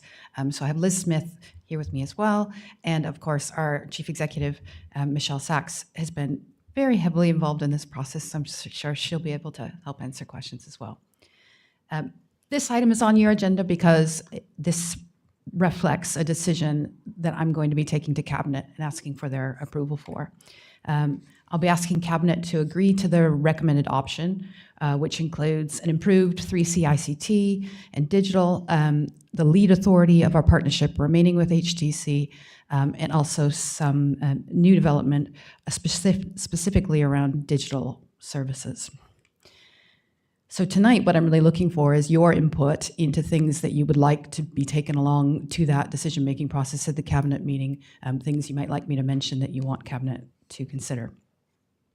So going back in time, we began a partnership in 2015 with South Cambridgeshire District Council and Cambridge City Council to jointly have an IT service. And so my counterpart, the Cabinet member for IT at those two organizations, will also be bringing this report to their scrutiny panels during September. The first thing to mention about the report is that it was all begun with an independent review that we took of our shared service. TVI is the name of the agency who undertook the review.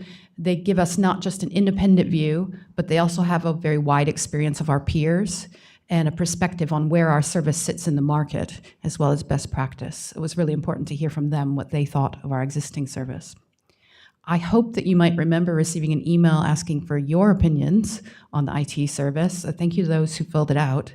You may have noticed in the covering report, 8.3 shows a little table of just how many HDC respondents did respond. That's both members and employees. And I'm very happy to see how many people did. So what were the key findings of the independent review? In your report, if you look at section 2.3, that highlights what the findings were.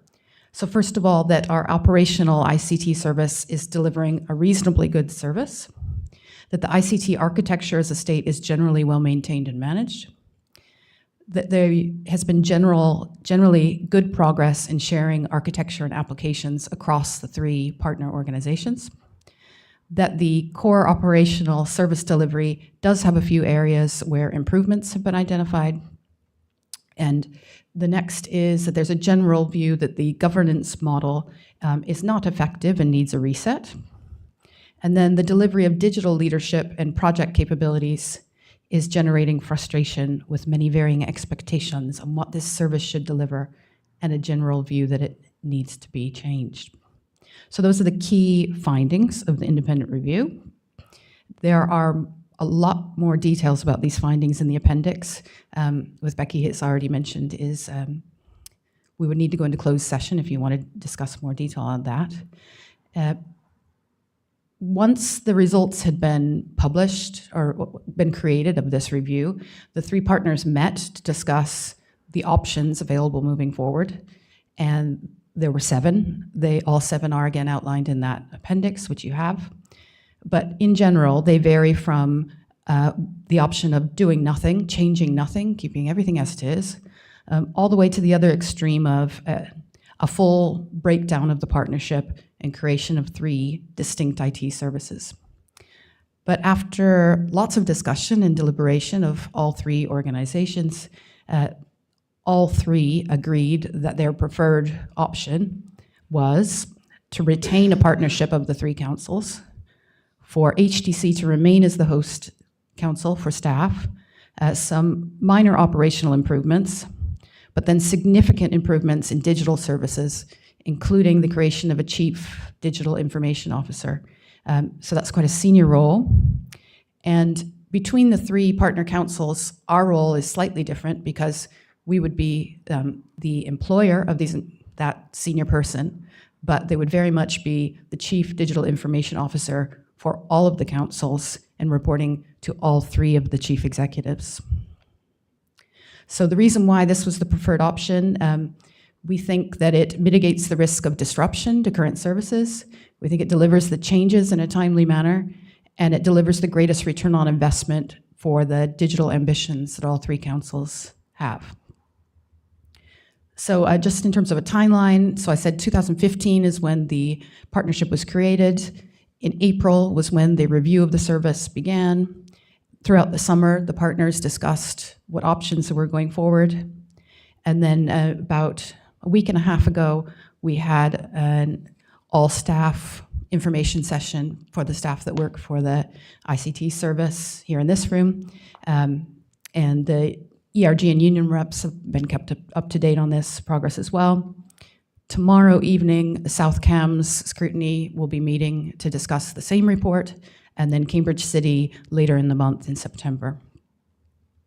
So that's all working up to September 2025, so a year from now, is when we will need to have in place the agreed document that says, how do we continue going forward together in our partnership? What are the guidelines of that relationship? And also, how are we going to measure success? So if Cabinet does approve the recommendation, there will be some financial impacts. This is in section, if you look in 10.2 of the report. So first of all, there's the costs, one-off costs of making a change. And so moving to a new arrangement is going to require some investment. And at the moment, that's estimated to be $240,000 split across the 3 councils. Then in section 10.3, it outlines the increased annual costs for the improvements that we want to see.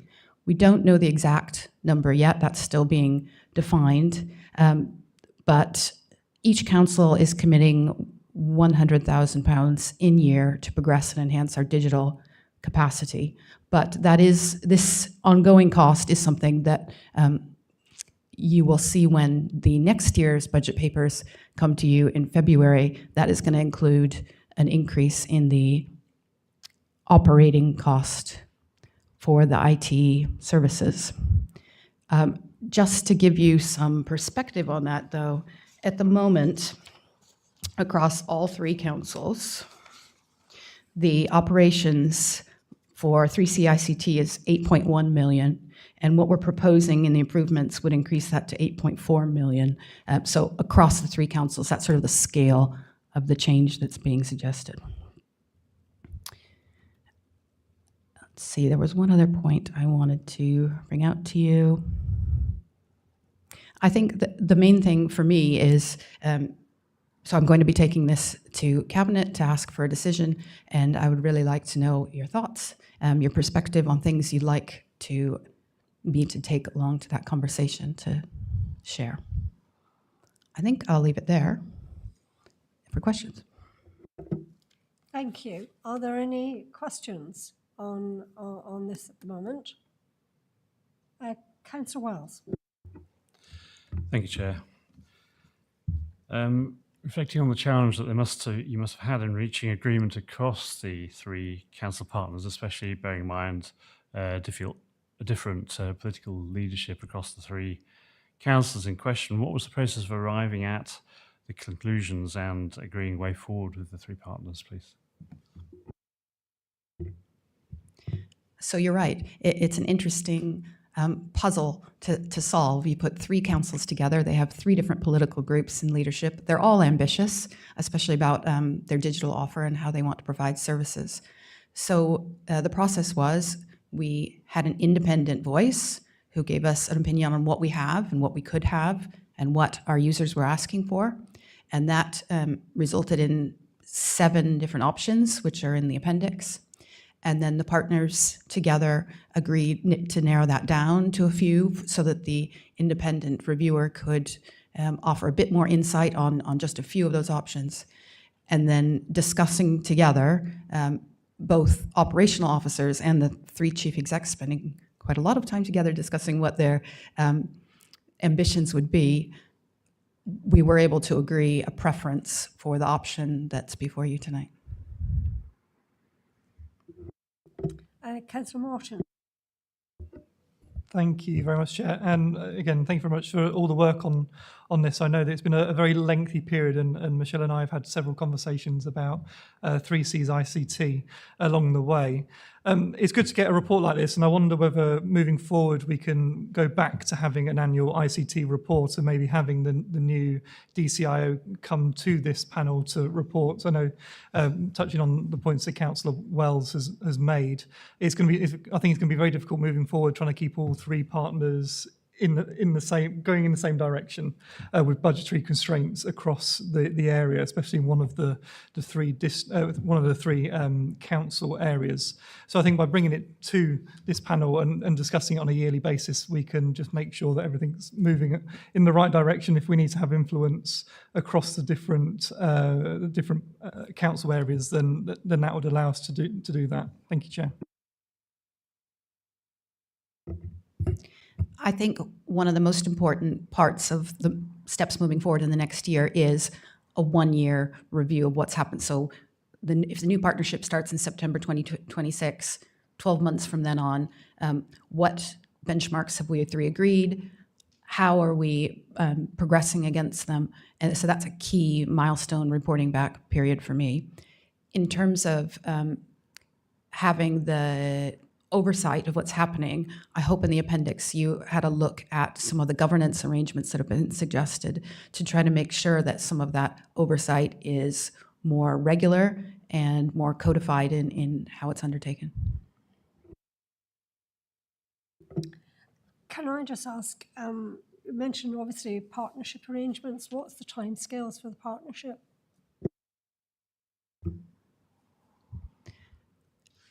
So our current partnership as of now ends in 1 year.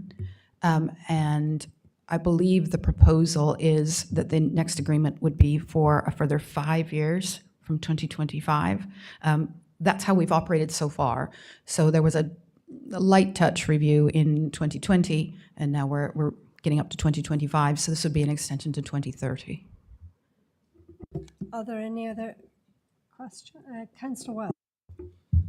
Thank you, Chair. So in terms of the augmented capabilities of the 3CICT for the three councils going forward, there is a notion of a project delivery function which would be augmenting the service. How much progress has been made to date in actually creating a vision for that, as how that's going to roll out? Thank you. I'm going to let Mrs. Sachs answer that one. Thank you. I was thinking Liz was going to answer that one. Play back. And thank you, Chair.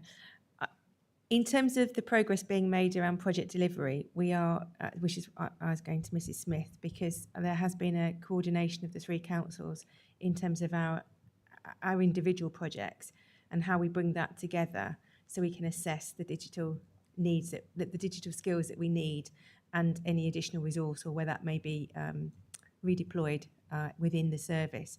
So if I hand that back to Mrs. Smith, who has been leading that point, but more than happy to come back later on any observations. Thank you. And the eagle-eyed amongst you will recognise I am not John Taylor, who is on leave. So I am a pseudo John Taylor who's been working on this. But if I could just refer you to the report and the appendices at the back, there is a transition plan. Obviously, the first point of the due diligence and process is to go through the key decision pathway. So this is very much the conceptual plan of transition.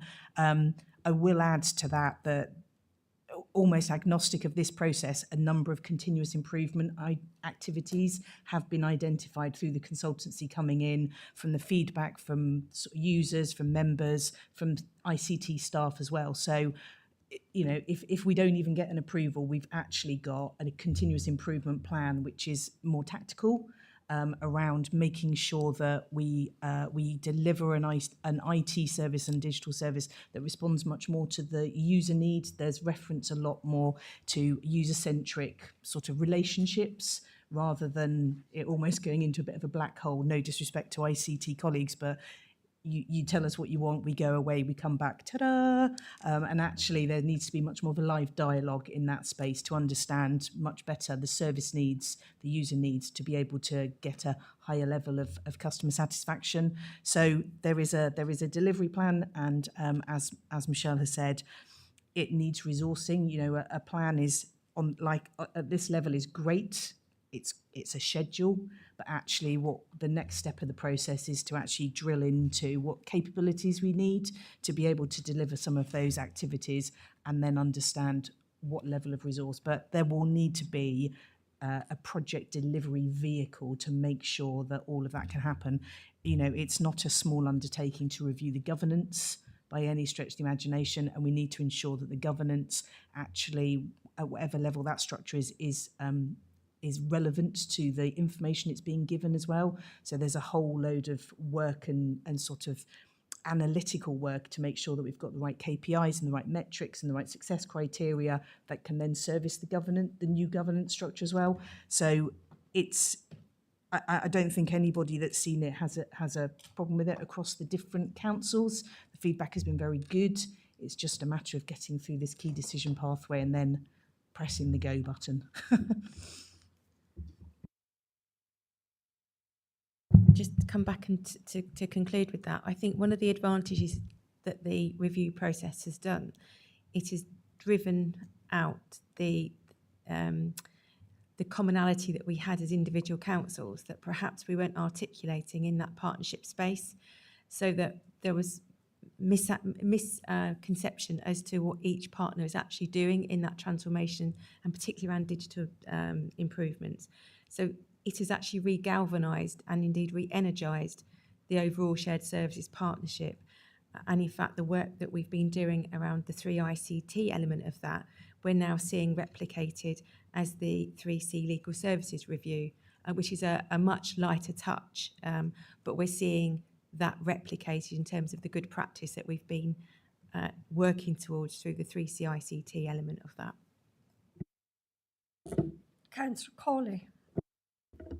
Thank you, Chair. Just like useful to hear from Chief Exec, but that's encouraging that that's happening, and that's great. I won't discuss the appendix, but I just want to say what a great report for someone who doesn't really understand this. I got most of it, so I was quite impressed, and it was really clear what the options were. My question, and I couldn't find it anywhere. It sounds like everyone's signed up to this, and it's a formality. But what if someone says no? Is there a plan B? I guess is what I'm asking.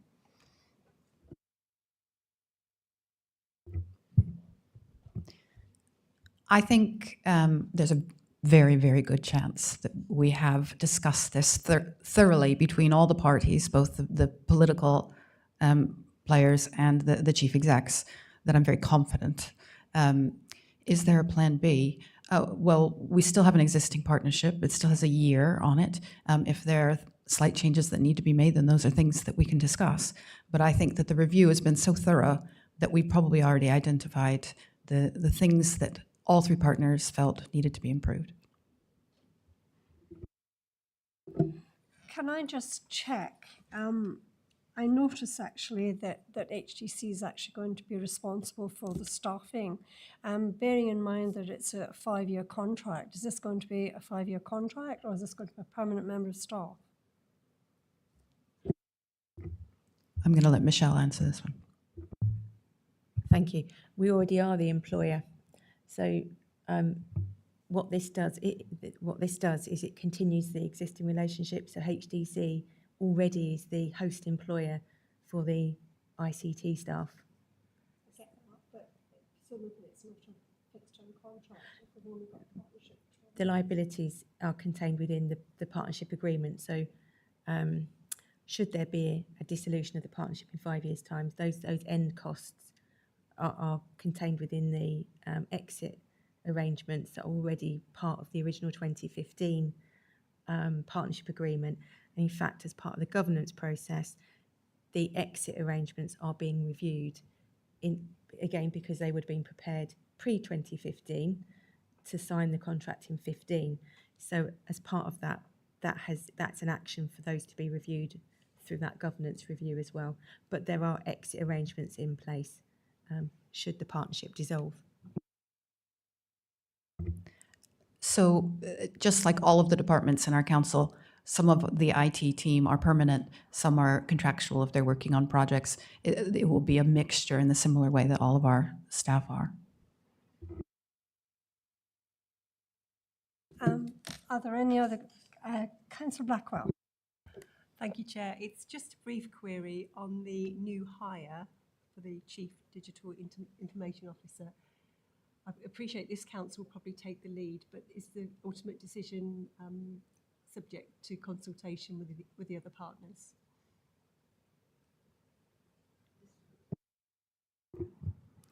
This would be a person who would be hired by all three chief executives. They would interview and select the person as a group with all input, all having input.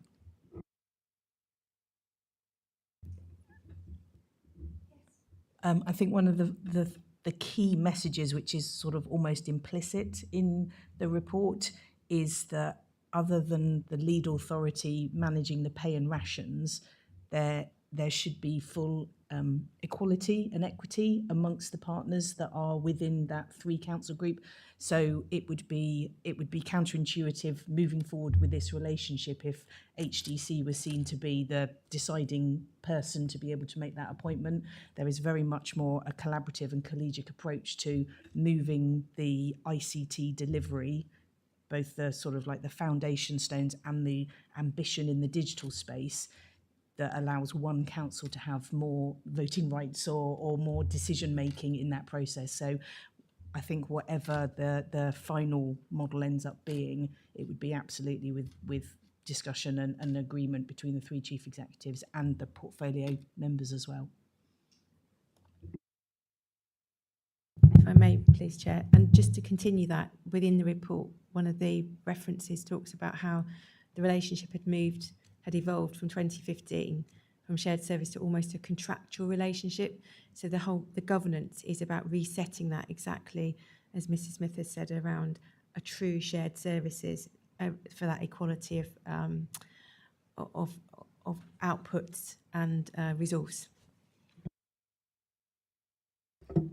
Thank you. Are there any other questions on this item?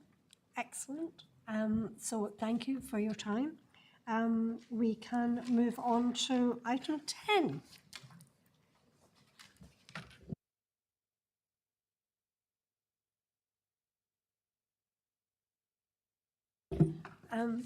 If anyone would like a comfort break, now would be the time.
Finance, Brett. We've got such a short agenda, I don't really think it needs much introduction. So I'll hand it straight across to our subject matter expert.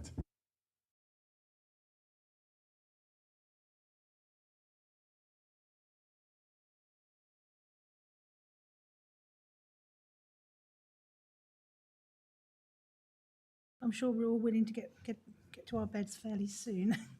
I'm pleased to present the Q1 results for 24-25. They are in the same format as previously seen. The reports are based on forecasts made at the end of June, and I'm very conscious that we're now only 3 weeks away from the end of Q2. Looking at the revenue outturn, the forecast outturn is currently 444,000 better than budget. The key points I'd like to bring to your attention are the savings. The interest income continues to exceed budget. Our budget was based on medium cash balances and a medium rate of return. We are outperforming in both areas. When the budget was set, interest rates were fairly volatile, so we were cautious in the amount of interest income we put into the MTFS. We're currently predicting interest income of 1.7 million in excess of budget. The reduction in the Bank of England base rates will impact the outturn, but we anticipate this to be minimal. The garden waste subscription rates have exceeded expectations. Currently, we have over 60% of eligible properties signed up. We weren't predicted to hit this level until 26-27, and the year-end turnover is expected to be £900,000 in excess of budget.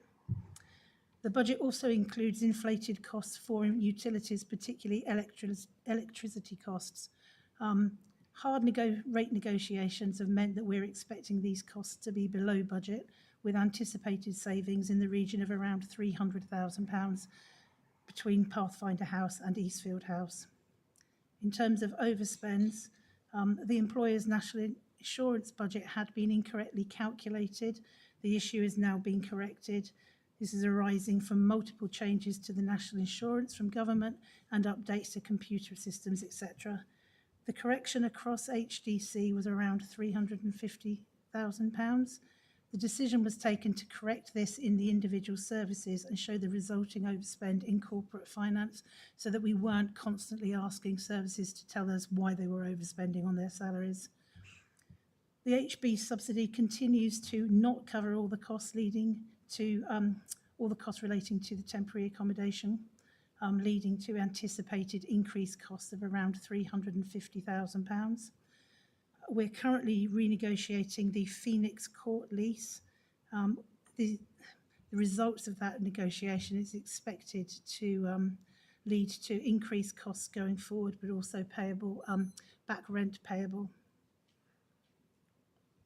The IDB, the Internal Drainage Board levy, whilst we are a fairly small fry, the levy continues to increase.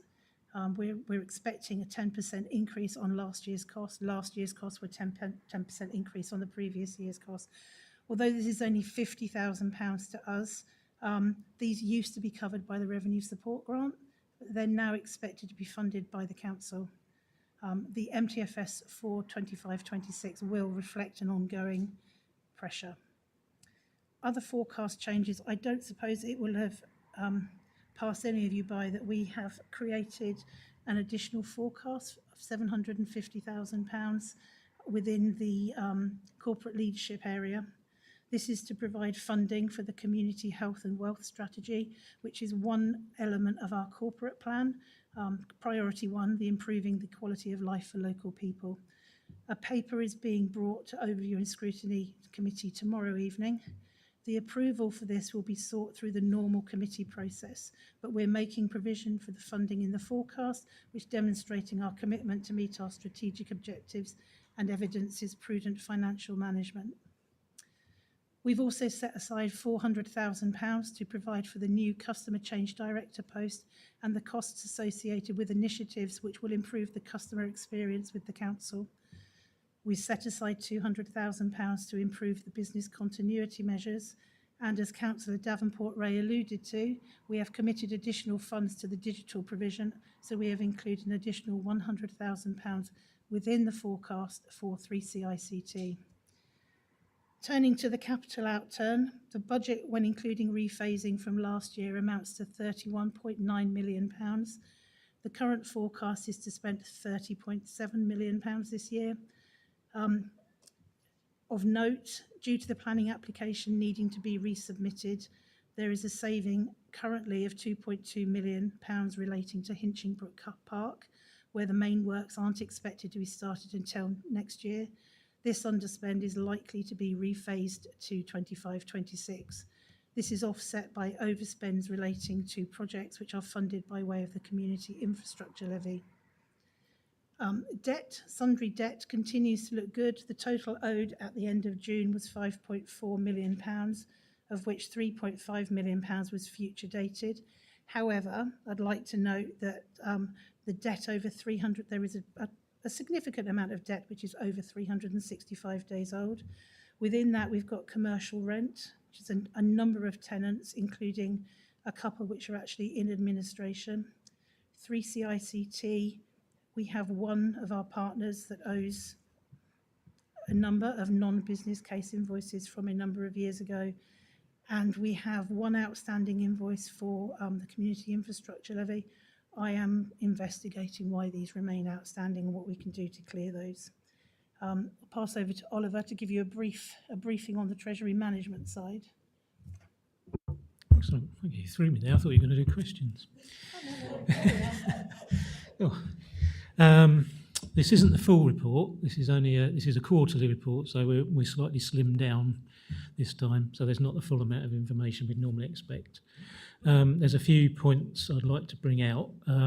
If you read the economic update, you notice in there that GDP is still fairly flat, and inflation is falling slightly. So back to interest rates again. What we know from those two indicators is that, interest rates are likely to fall, which is what our predictions are, which we get from Link and which we're all reading about. So, interest rates are going to fall. We're at the moment getting a good rate, but we're not going to get that for much longer. The prediction is that they'll be down to 3.25 in September 25. So that's a year from now. At the moment, they're about 4. So, down by 1.75 by then, potentially in stages. So that's going to have an impact on our interest rate receipts next year. Wider, the credit environment is pretty good at the moment. There's been few credit rating changes. So we can gain confidence from that about our counterparties that, the risk at the moment is less than it may have been in the past. Internally, our borrowing, we've not borrowed anything in that quarter, either short-term or long-term, so there's no new borrowing. And our investing is pretty much the standard pattern that we've had for the last couple of years, which is use of DMO for large amounts, and money market funds for smaller amounts, which we can access when we want to. And the rates for both are fairly even at the moment. So that's the Treasury update. Thank you. Are there any questions? Councillor Jennings. Thank you, Chair, and thank you to both Sharon and Oliver for a very well-written, comprehensive report, and answered many of the questions. And indeed, I had some time earlier with both of them today to go through some more. I have a question which I'm actually going to direct to the Executive Councillor, if I may, as it's more of a political question, really, and it relates to the money that's been set aside for the Community Health and Wealth Fund, the 750,000, and perhaps also the customer service, the 400,000 there. But particularly the Health and Wealth Delivery Fund. I just want to know, what is the process really of, do we reflect, are we making changes to numbers that were in an agreed budget that was taken by the council? Are we making those changes before those changes have gone through due process? I.e., the paper is going to Scrutiny tomorrow and Cabinet later in the month. I note that the paper that went in July to Scrutiny said that actually the costs of the Community Health and Wealth delivery would all be done with existing resources. Now, I mean, again, there's a question about whether existing resources include savings from other areas, but it's just a case really of finding out whether it would be normal to be showing these new pots in a financial report that was effectively done at the end of June, when we're talking about things that aren't going to be had a decision on until 3 months later. It's an interesting chicken and egg question, really, isn't it? What you would want from your finance team is for them to take account of everything that they've been made aware of and to reflect that into figures in order that people can see what the impact would be of the spending that they are expecting to arrive with them. You could argue exactly the other thing, which would be actually don't put those figures in at all whatsoever until all of the decisions have been made, and then find that perhaps we can't afford them, or perhaps it's then making decision making harder for members because they cannot see from the financial figures how that might look from a policy decision point of view. At this point in time, the decision has been made to take the prudent view that will include those numbers. I would suggest that if members consider that that is not the way that they would like it to be presented, then we could consider a change that would exclude them. My view and the view that we've held so far has been that it would be better to put those in, to have that impact to be clear, and so that people can consider that on the broader view of other aspects that would change in the report, such as changes in interest rates and the impact that that has. Changes, say, in our the electricity contract, where we put in a prudent number and actually the contract is going to be very different. So piecing those all together to try to give a balanced view from a purely financial point of view, I would suggest that I would rather see them in. But I'm happy to take comment from others if we consider that not to be the case. Thank you, Chair. And I don't think there's a right or wrong answer. And you know, I perhaps would have. I guess my initial thoughts is that I'd have seen the report, given that the report was in June, and we're talking about, you know, sort of 3 months later of having a report that's saying actually we're showing an underspend of, you know, 1.1 million higher than what we've got here, which would then be your evidence to come to Overview and Scrutiny and say, actually, we're going to use X amount of that money. I think it's just a case of it looks a little bit like putting the cart before the horse, but that's, I'm not getting too excited about it. Martin. Thanks, Chair. No, I was just going to make exactly the same point that Councillor Jennings made. It would be useful to know, has this been done before? Has costs been put into the budget before a decision has actually been made on a new budget setting item? Because as Councillor Jennings said, if you removed the 750,000 and the 400,000, it would show an underspend of 1.5 million, which again would be a good evidence base for you to move forward. Now, that's not talking negatively about either of the two allocations of funds. You know, I'll let the other panel discuss that tomorrow. That's for them to decide, and I know it will go through the full democratic system in due course. But personally, I think that they should be left out until the decision has been actually made, because it is the cart gets in front of the horse, as far as I'm concerned. I think it's an interesting point. I mean, realistically, what you've got to remember is that a budget is no more than your best guess for the year ahead that you make 3 months before you actually approve it. But actually, the budget process starts the day after you start the actuals of the year ahead. There is no wrong or right way. But we've erred on that side of we prefer to put that amount in there, to log it in there. If the decision doesn't go through, actually next time round it would come and it would be admitted. So I think it's one of those where you'd almost refer that to your chief executive, to your Section 151 officer, to say, as a strategic leadership team, as the officers running the council, we prefer the prudent view of this. And maybe if we just need to put a note into that for members to help explain that, then that might be the way forward. But as I said, as a portfolio holder, from a governance point of view, I'm satisfied with the way that we do it at the moment. And as long as I think if people do have a question about it, we can have a discussion and explain it. I would rather leave it at that way, because that has been the method that we've used in the past. And as we've seen with our friendly auditors, who can change their own minds on the advice that they've given us, if we do make changes to elements of that, then it does make it harder from year on year to be thinking about what may or may not be coming down the line, and just to change the premise of the way that that the team, the finance team and the rest of the organisation has got used to working. So maybe that's one we take offline, maybe it's one we consider in the round at another date. But Yes, Councillor Morton. thank you very much, Chair, and thank you very much for that response. I think it's definitely a conversation to take offline, and I'll certainly take you up on that offer. But from my point of view, what the information you see as the Executive Councillor in charge of finance and resource, you can ask for that information to be included within what you're seeing.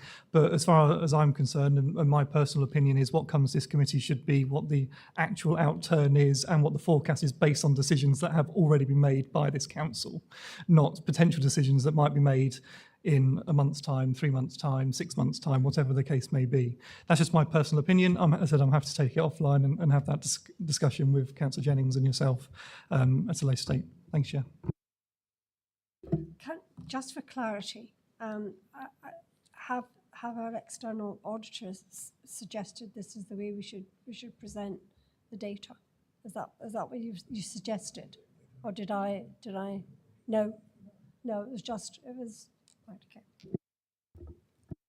Yeah, that comment's just around that whole piece of consistency. And every auditor wants consistency. Everybody, and when you look at a finance report, you really want consistency. So if we were to make that change or make that tweak, then we'd make an adjustment and just change the way that we're reporting on things from the start of the next financial year, the start of the next reporting period. But yeah, quite happy to have a conversation about that and what may or may not be appropriate.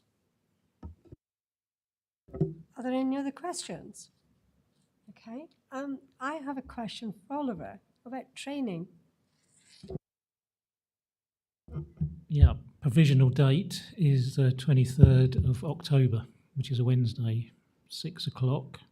This is the Treasury training, isn't it? Yeah, and it's going to be online. So members will be able to join online.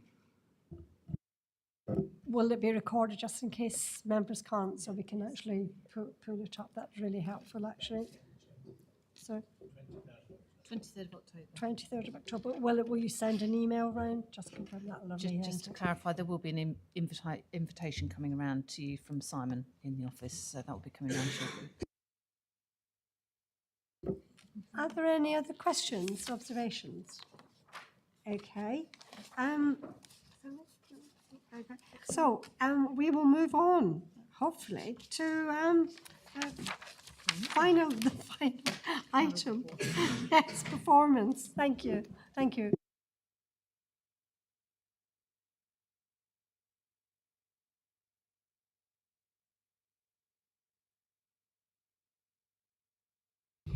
Thank you, Chair. I will do a long introduction just because I'm a sadist. For this report, you have to cast your mind back to June, which for those of us involved in general election seems a very, very long time ago. And this is the Q1 report, and we're almost a few weeks ago from the end of Q2. So we'll have to cast our minds back. There's some very good results in here. I'm particularly impressed by the revenues and benefits team, who have decreased the average number of days to process changes of circumstances for housing benefit and council tax support, which used to be 10 days a year ago and was 4 days in June. So for people in that situation, that's a massive difference. And it's always, I like to cast my mind back to the people involved behind the numbers. And also I've been calling these PL for the last year and a half, and I've only just realised it's PI, so I apologise. No, none of you pointed out to me and let me embarrass myself for a year and a half, so thank you for that. PI 8, 9 to 10, that's to do with preventing homelessness, getting people housed and keeping households out of temporary accommodation. And Chair, you and I spent a long time this morning talking about the plight of people who are in temporary accommodation, which isn't a very pleasant situation. And so I'm pleased to see that those numbers are also reporting very positively, I think, and we're keeping up our good performance. This is the first performance report since the green bin charges, and we've seen some negative impact. I think some of that was expected, but we've just heard that the level of subscription was much higher than we expected as well. So the total waste collected per person fell in Q1 compared to last year when it decreased by 9%. The amount of organic waste collected per person fell by a third, and we expected some decline in that. We hoped people might move to home composting. There's also a small reduction in recycling waste collected, down 2%, and perhaps more concerningly, a rise in residual waste, which went up by 13%. The PI19, which is a collected household waste per person, is now showing a predicted outturn of red, despite confusingly that the current state is green. So apparently, hopefully Mr. Sloper can explain that to me because I don't quite understand it. On better news with regards to waste, PL 23 and 24 and PI 23 and 24 are new measures about the reporting and enforcement of fly tippings. First time we've really reported them, and the initial figures are quite good and exceeding targets. And perhaps the most disappointing metrics in this paper are still, and have been for some time, PI 4 and PI 5, which are to do with the provision of disability facilities grants. Just over 7 months ago, I think we agreed. I don't think it reports back to this committee, but this committee agreed to form a task and finish group. And I think we've been quite slow about doing that. We couldn't recruit members originally. And so when we're talking about real life people, the fact that we're 11 weeks behind, in helping some of these people live in their homes, I think that's really quite bad. So I would implore the other Scrutiny Committee to start reporting back and helping us sort this situation out, because I could do with your advice and guidance about how we can improve the whole system. That's all I've got. Mr. Sloper, do you have anything to say in addition to that? So I'd just like to take this opportunity to remind the committee that this is based on the revised corporate plan, which was adopted in March. And also there's been an amendment to the format, which was in a response to the feedback from the committee, whereby we are presenting the outcomes together in that format so that you can actually see against the outcomes both the projects, corporate plan actions and the PIs together. So that is presented as a single document now, and then there's the other two appendices, which you're familiar with, which break down sort of the actions and the PIs as well. One comment I would add to the DFG, just because I managed to get an update from the service, was that actually they've identified a particular issue with the approval of work starting, which is to do with places for people, which they're working on, and it's specifically gaining the authority for the works to start. At the moment, places for people are endorsing those individually, which is a different approach. And they also have an additional issue at the moment, which is to do with checking asbestos for every single implementation. So they're actually following that up in detail with places for people. And that is actually the reason for that delay. The other thing is to reassure this committee that the transformation team of the council has been working with community services to review the whole system, and that report is due back in September. So obviously that will trigger off some of that feedback of that information as well in terms of how that's approached. So just some additional information there for the committee. Yeah. Are there any questions? Yeah. You mentioned the general election earlier. Did that have any impact on any of the performance indicators? Neil might. I suspect yes. I don't want to make an excuse, but of course, in June, last time we sat in a full council meeting, I think we were all in disarray, and I think lots of officers spent lots of time during that 6 weeks in supporting the election. So inevitably, it would have had an impact. But I don't want to make excuses. Neil, have you got anything to say about that? So there are some specific corporate plan actions which we've scored as amber, which is basically behind target but recoverable. That's because we're awaiting some guidance from government policy on some housing documents, and also the consultation for the local plan was shifted back because of the impact of the election in Q1. So there are some corporate plan actions there which are amber, which otherwise we think would have been green. And you will notice from the reports that there are clear actions for those to recover them. So at this stage, there's no anticipation that we're going to fail to deliver them in the year, just that there's been a bit of a delay in Q1. Thank you, Neil. I did actually pick up the housing one, and I thought you were doing yourself an injustice there, frankly, because obviously it was outside of your scope and you couldn't do anything about it. But yes, I recognise that, and I didn't think it warranted amber myself. Anyway, Councillor Jennings.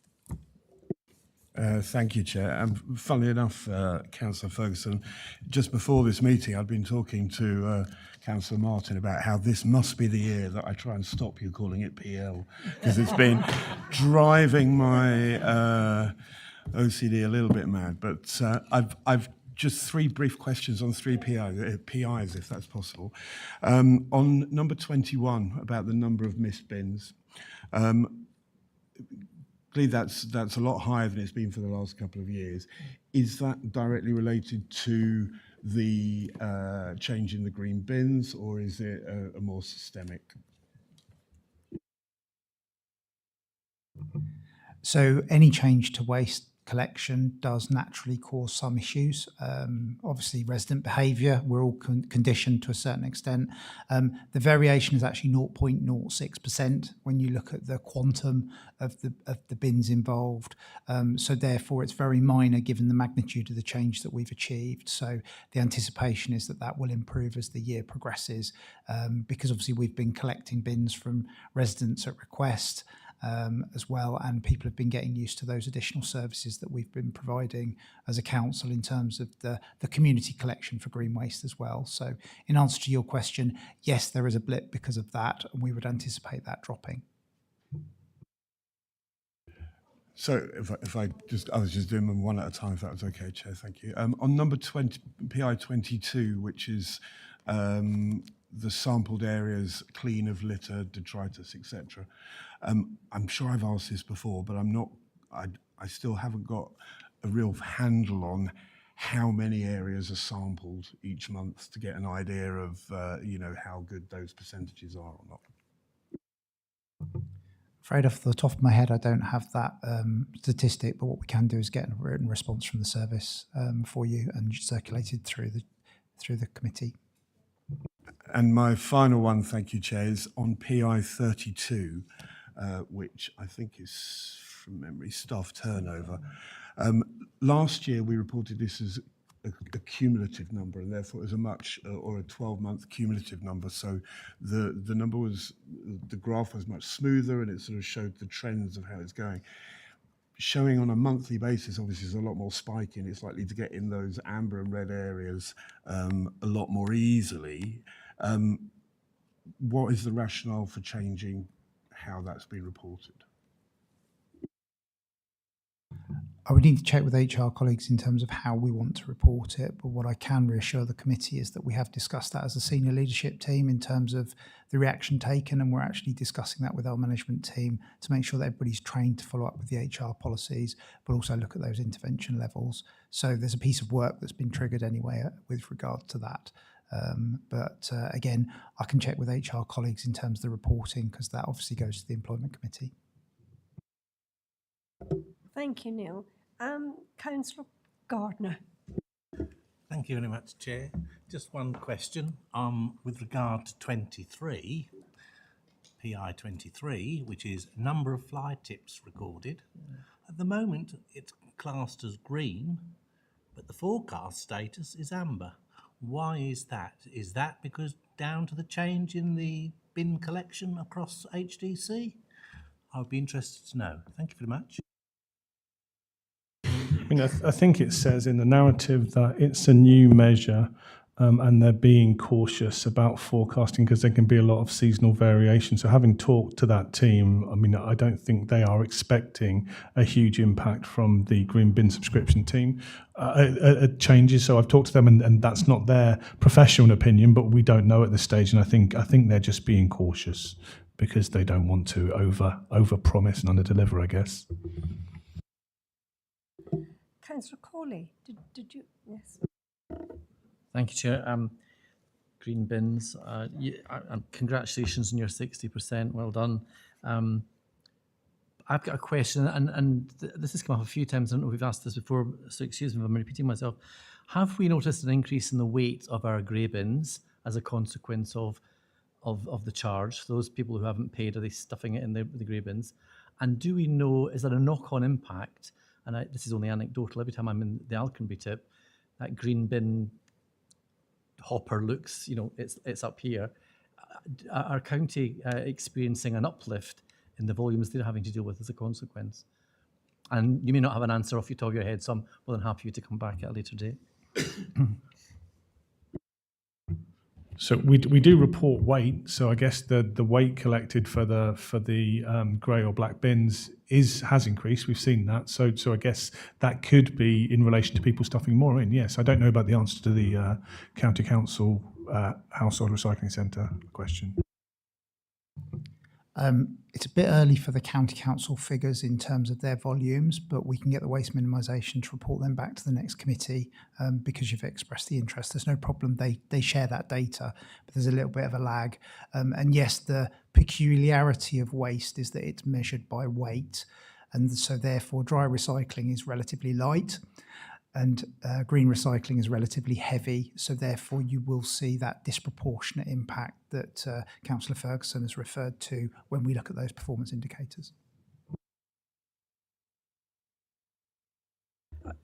Thank you for that, and I'd appreciate that if you can get that data from county. I suppose my question is not to catch anyone out, it's just my concern is if residents are putting this in black bins, it's ending up in landfill. We're actually, as a council, signed up to a sustainability strategy that we'd want not to see that happen, I suspect. So it'd just be interesting to get a handle on that and what we might think about doing.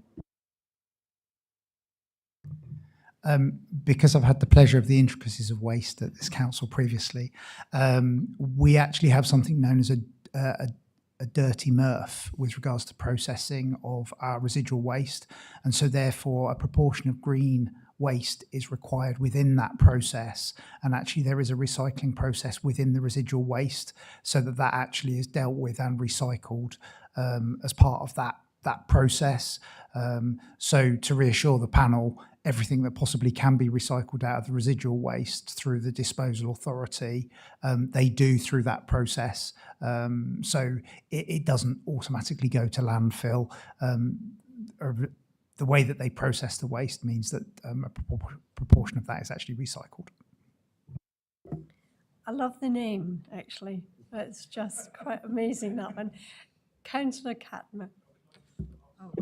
Just to say that the part of the point of doing that is having a biological component in the landfill waste is that you want to rot it so the volume decreases and so you take up less land. So that's always been, I think one of the concerns at County Council was that there would be a drop in the amount of green waste going into that, and we have to deliver. The process doesn't work if there's not enough. But having said that, that's not an excuse for loading loads of green waste. There's obviously a compromise, and I agree with you. It's something we need to monitor and we need to see as we go through this year. So it's basic. It's very seasonal in its changes. So it's just we'll see perhaps next quarter, which is only in a few weeks' time. Councillor Catman.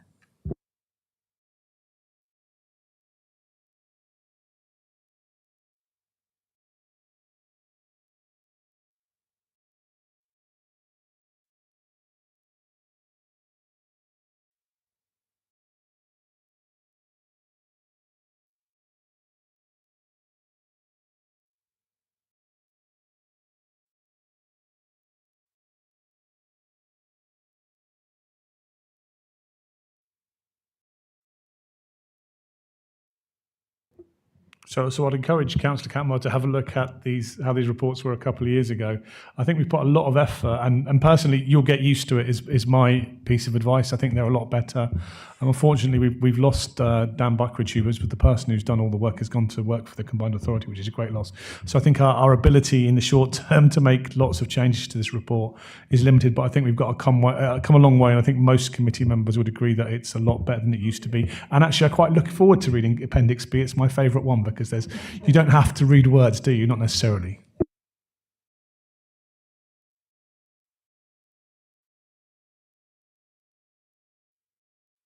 That's the way my mind works when I read pictures. Neil, can we do anything about sort of consistency on that for to help? just echoing the comments of Councillor Ferguson at this point, that we've developed that for the time being, but obviously we will look at accessibility moving forward anyway. So yes, we'll factor it in terms of future iterations.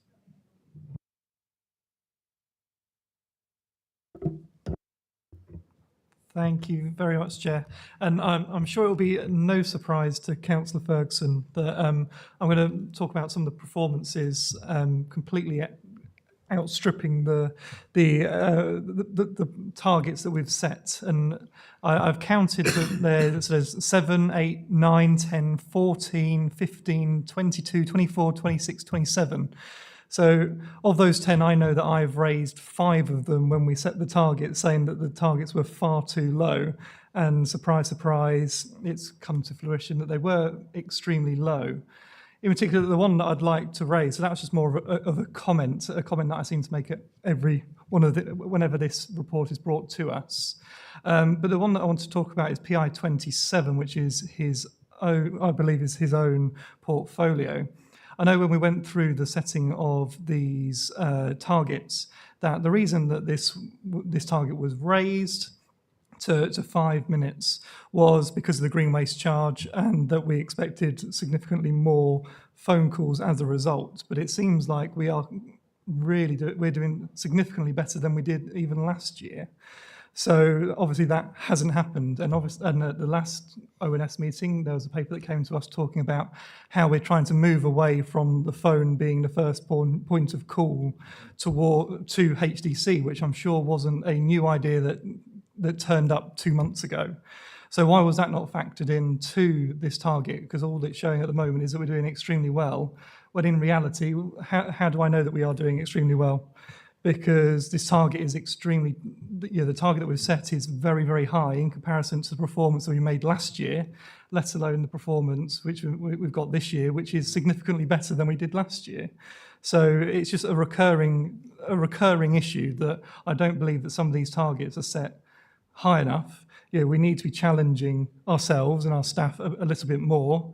I completely get the comments that have been made in the past that we need to make it achievable. I completely agree. But when we've got a target of 5 minutes to waiting time for a call, and we're currently at less than 2.5 minutes, under half, that really isn't an acceptable target as far as I'm concerned. Thank you, Chair. As you rightly noted, this is in my portfolio, and my observation for this is that I wouldn't want to lower the requirement for this time, because I think an average wait time of 5 minutes is massively disproportional to any private or public. So if you try and ring up HMRC, you won't get through in 5 minutes. If you try and book Oasis tickets, you won't get through in 7 hours. But even if you phone up an airline, if you phone up anybody else, you don't expect to get through in 5 minutes these days. And my reflection on this is that I would rather the customer services team focus on answering people's queries properly than banging. There's 2 ways of doing this. You can bang through calls and just answer the substantive comment, and if you sit and spend some time sitting, which I recommend anybody do, spend half a day sitting with the team and listening to them go through people and advising people on benefits they should be claiming, giving that more kind of holistic advice. So I think part of the reason why that hasn't changed is because I think that the target, if anything, is too low, and that we should be, and I say this all the time to Michelle Greet, and we've appointed a new, what's Prashant's role, Michelle? Is it customer? Sorry. It's customer transformation, and it is all linked to improving the customer's experience, but also maximising the efficiencies of how customers contact us.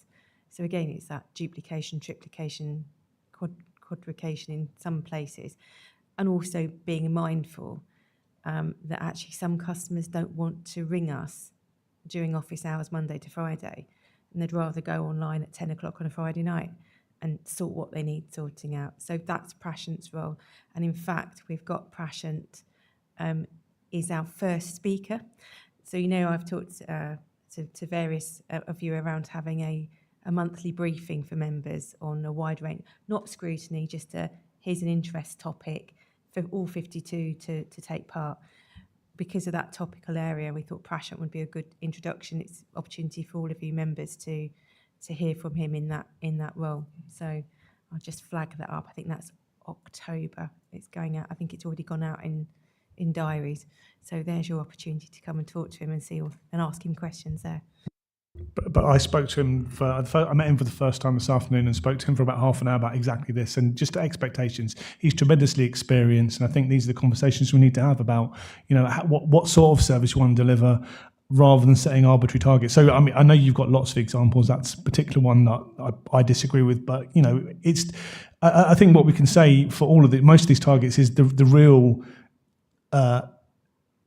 The real measure of success is improvement over last year, and we've kind of improved last year. But I don't think that wait times of 2.5 minutes, they're wonderful if you want to get through, but it's not necessarily what we should be aiming for. But I take your point, or the wider point on targets, and we need to continue to review them and make sure that they're testing targets. Councillor Corley. Thank you. Just as Councillor Ferguson was talking about that, perhaps we need to be thinking about, because this is wait time, and I take your point, we actually want quality conversations. So maybe there's another measure we need to be thinking about on length of calls or the time of calls, because we can then see if we are truly serving our residents. Wait time is the easy bit in some respects to manage. It's the quality at the other end, I would suggest.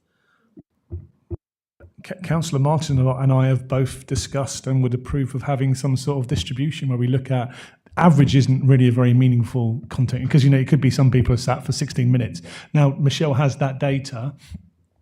We haven't put it in the report because the general feeling is that it might be too much data, but I would be happy to see, and maybe I can go through it with the Councillor Niche as the shadow member to look at these numbers in more detail. But yeah, absolutely, the distribution of wait times is much more meaningful than the average in all of these things. So it could be that some people are getting through in 30 seconds and some people are waiting 20 minutes. So, but we have that data, and I think that's the sort of thing that Prashant will be looking at as well.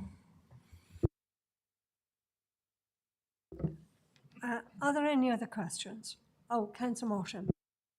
Sorry, I just want to come back on that point. And again, it would be useful if we had that data alongside the wait times, because say the average call is lasting 5 minutes, and the end of it, the satisfaction level, and we've solved the issue, but we're still answering calls at within 2.5 minutes. And that's something that we should be shouting about. And I want to be sitting here really praising that team for doing a fantastic job. But I don't see at the moment we've got enough detail within here for me to be able to do that. And as I said, I picked that one because it's your portfolio, so I knew that you'd be able to give me more of an answer rather than saying, well, it's a different person, so they'll have to come back to you. As I said, there are 10 in total that I pointed out. But I do think that sometimes having a bit more information, I completely get we don't want to be drowning everybody out with too much data. But on things like that, it'd be quite. I said I want to sit here and scream and shout and say that the customer services team are doing a fantastic job. In the same way that I've said that the planning team have done a fantastic job this evening with the local plan. That's what we should all be doing. But with what we've got in front of us, we can't do that. So again, I don't know if that's something we can take away offline. I know we've said this a few times, it never materialised, in working out, okay, what data can we get to this committee that would be useful for all of us so that we can make those judgment calls. Poke people in the chest when something's going wrong. When something's going right, us have the ability to sit here and say, these guys are doing fantastic work. I want to call them out and say, massive well done. In the same way that Michelle does in the weekly email, her CEO shout out. I'd quite like for us to be able to do the same at these meetings talking about this report. Thank you, Chair. I support that completely. I will just say though that performance, especially considering it took place during the early days of the green bin subscription scheme. When I first met Michelle Greet like two years ago, she told me about her concerns and how it would impact the customer services team. So we understood that and we resourced it properly, but I think they did a fantastic job anyway in keeping those call times down at probably one of the most difficult and times that they've ever experienced as customer service. So I'm happy to praise them, and I think they did an exceptional job. Thank you. Thank you. Are there any other questions? Right. At that point, I think I shall call the close to the meeting and wish you all a good evening. sleep well and enjoy the sweets. Thank you very much for your time and effort and all the questions and forbearance. Thank you.